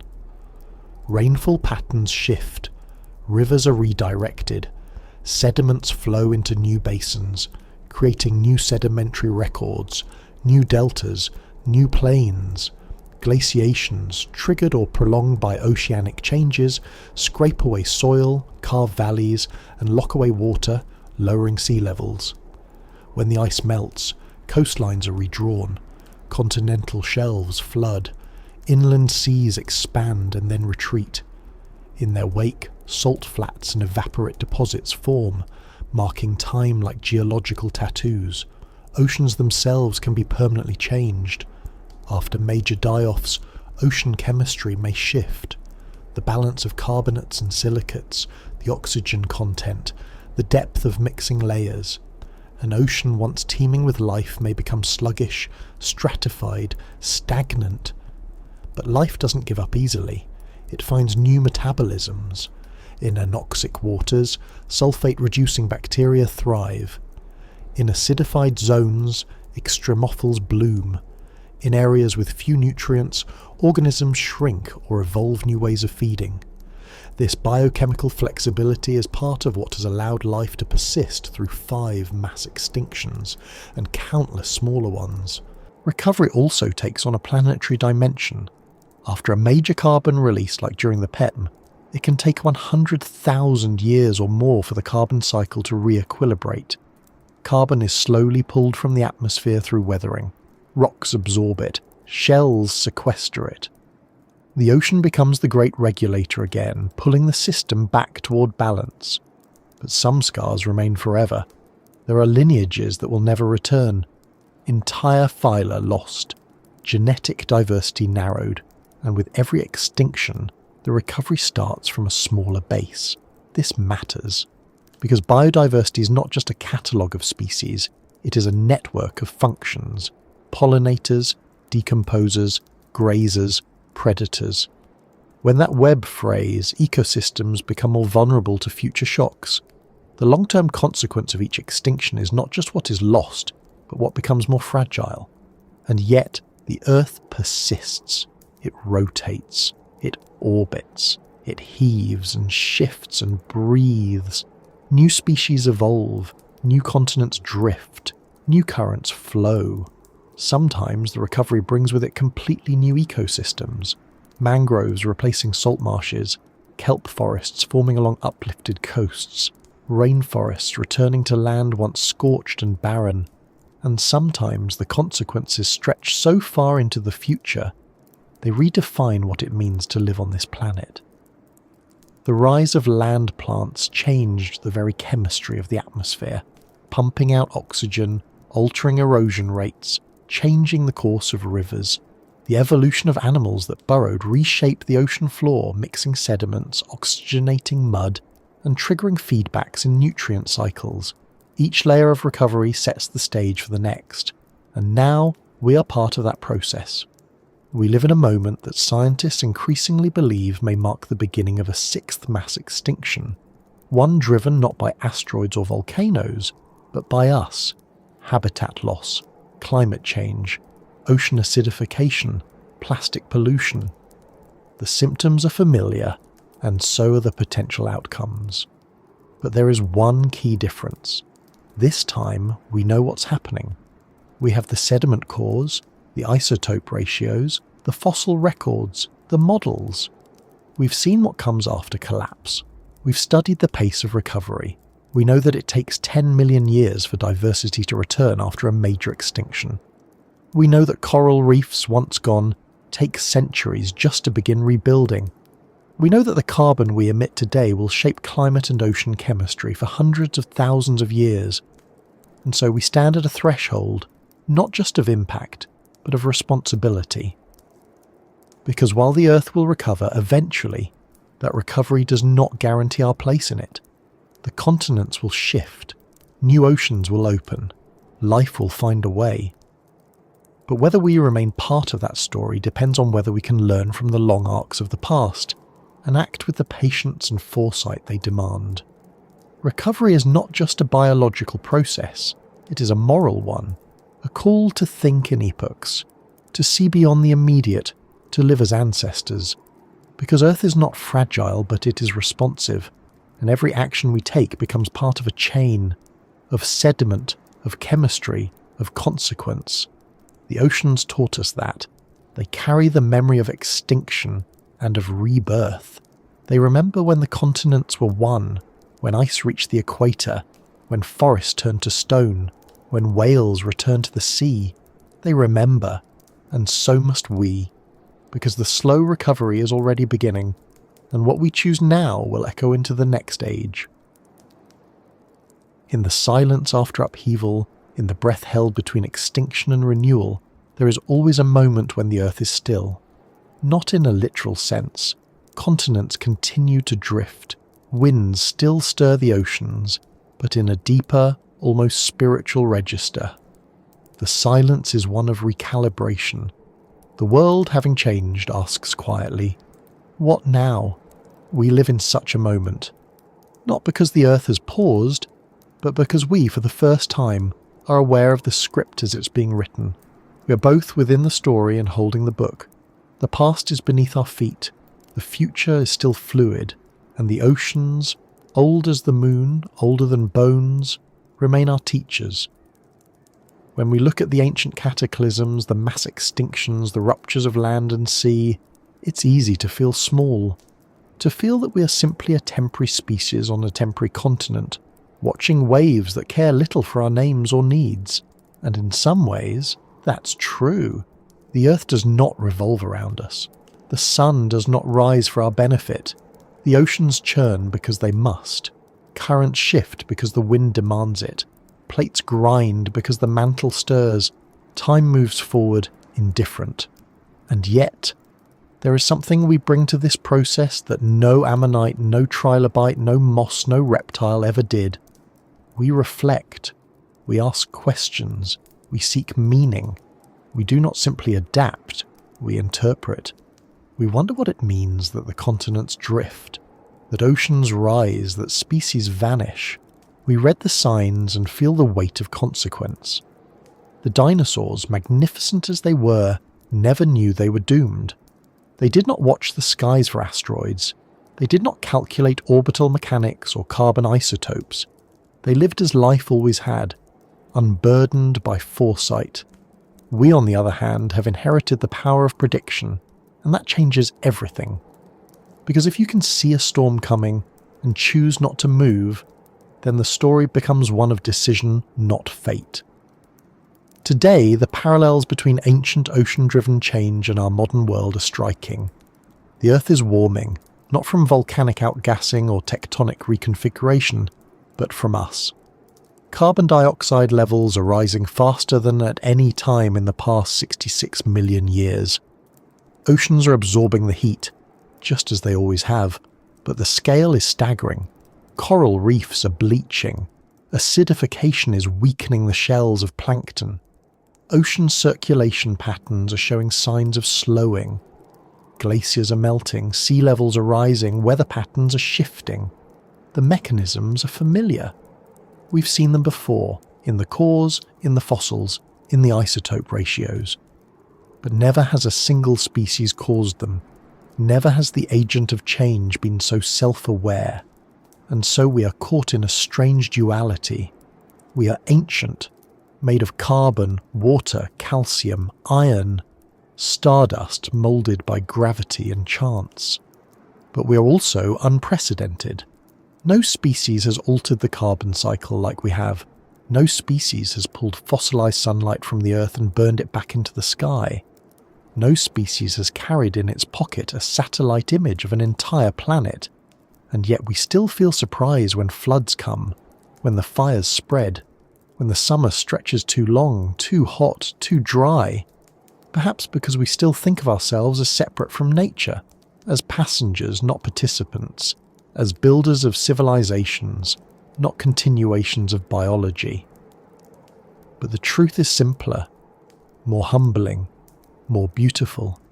We are the oceans. Our blood is saline. Our bodies rhythmically pulse like tides. We breathe the oxygen that phytoplankton release. We eat from the sea. We launch ourselves across it.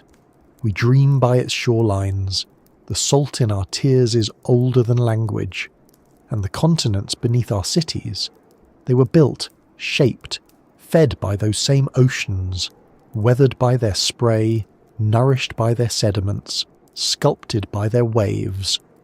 Our empires sit atop the ruins of coral reefs, the sediments of vanished rivers, the bones of marine reptiles turned to stone. In a very real sense, we live in the long shadow of the ocean's work. And so, when we talk about climate, about extinction, about change, we are not discussing abstract forces. We are talking about our ancestry, our home, our reflection in deep time. And this is where hope enters. Not as a denial of crisis, but as a recognition of potential. Because the same species that burned coal can plant forests. The same minds that weaponized fossil fuel can engineer cleaner ways to live. The same hands that overfished can build sanctuaries. The same institutions that delayed action can accelerate it. And history shows us that Earth is not brittle. Life, given time and space, rebounds. But time and space are precisely what we must now protect. We cannot slow tectonics. We cannot calm the sun. We cannot hold back ice sheets once they melt. but we can choose how much carbon we release. We can choose how we use land, what we protect, what we allow to go silent. We can choose to listen to the ice cores, the coral reefs, the forests, the plankton, to each other. And when we do, when we speak from a place of understanding rather than reaction, our choices begin to echo in a different way. We become ancestors worth remembering. Future geologists may drill cores from our time and find a strange layer: microplastics, radionuclides, synthetic compounds. But perhaps they will also find evidence of a shift, not in climate alone, but in consciousness. A moment when we saw the arc of history and stepped back from the edge. And maybe, just maybe, they will find the marks of recovery beginning, not in shells or stones, but in the chemical quiet of stabilization, a decline in CO2, a return of biodiversity, the slow thickening of forest soils, the reappearance of reef accretion, the muted signal of a planet learning to breathe again. It won't be fast, recovery never is, but it can begin, and the first step is not technological, it is philosophical. To see ourselves not as rulers of nature but as expressions of it. To see the ocean not as a resource but as a relative. To stop asking what the earth can sustain and start asking what we can sustain in ourselves. Patience, humility, curiosity, reverence. These are not scientific measurements. They're not economic metrics, but they are essential because they guide how we interpret the science, how we respond to it, whether we use our knowledge to dominate or to harmonize. The oceans have always shaped the continents.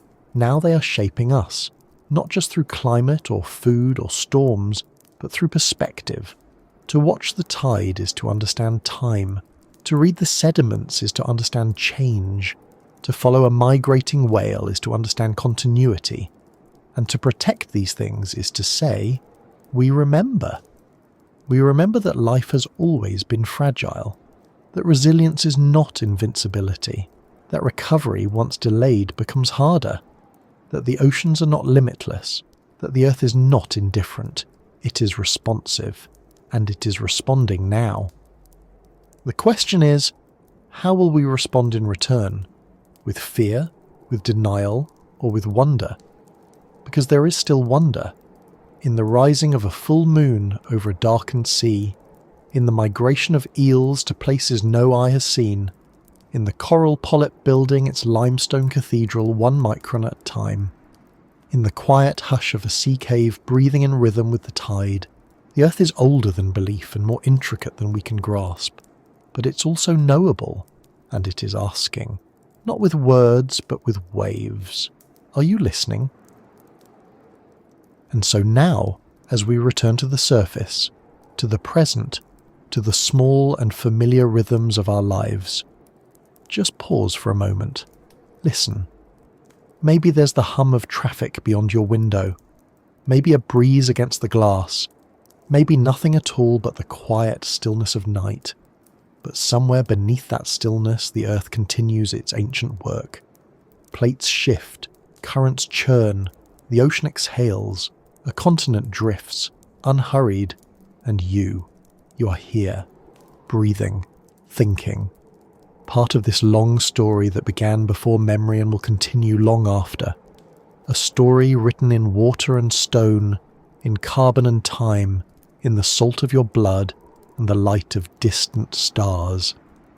If something in this quiet unfolding has stayed with you, if it brought a little peace, a little wonder, a little space to think, then I hope you'll stay a while.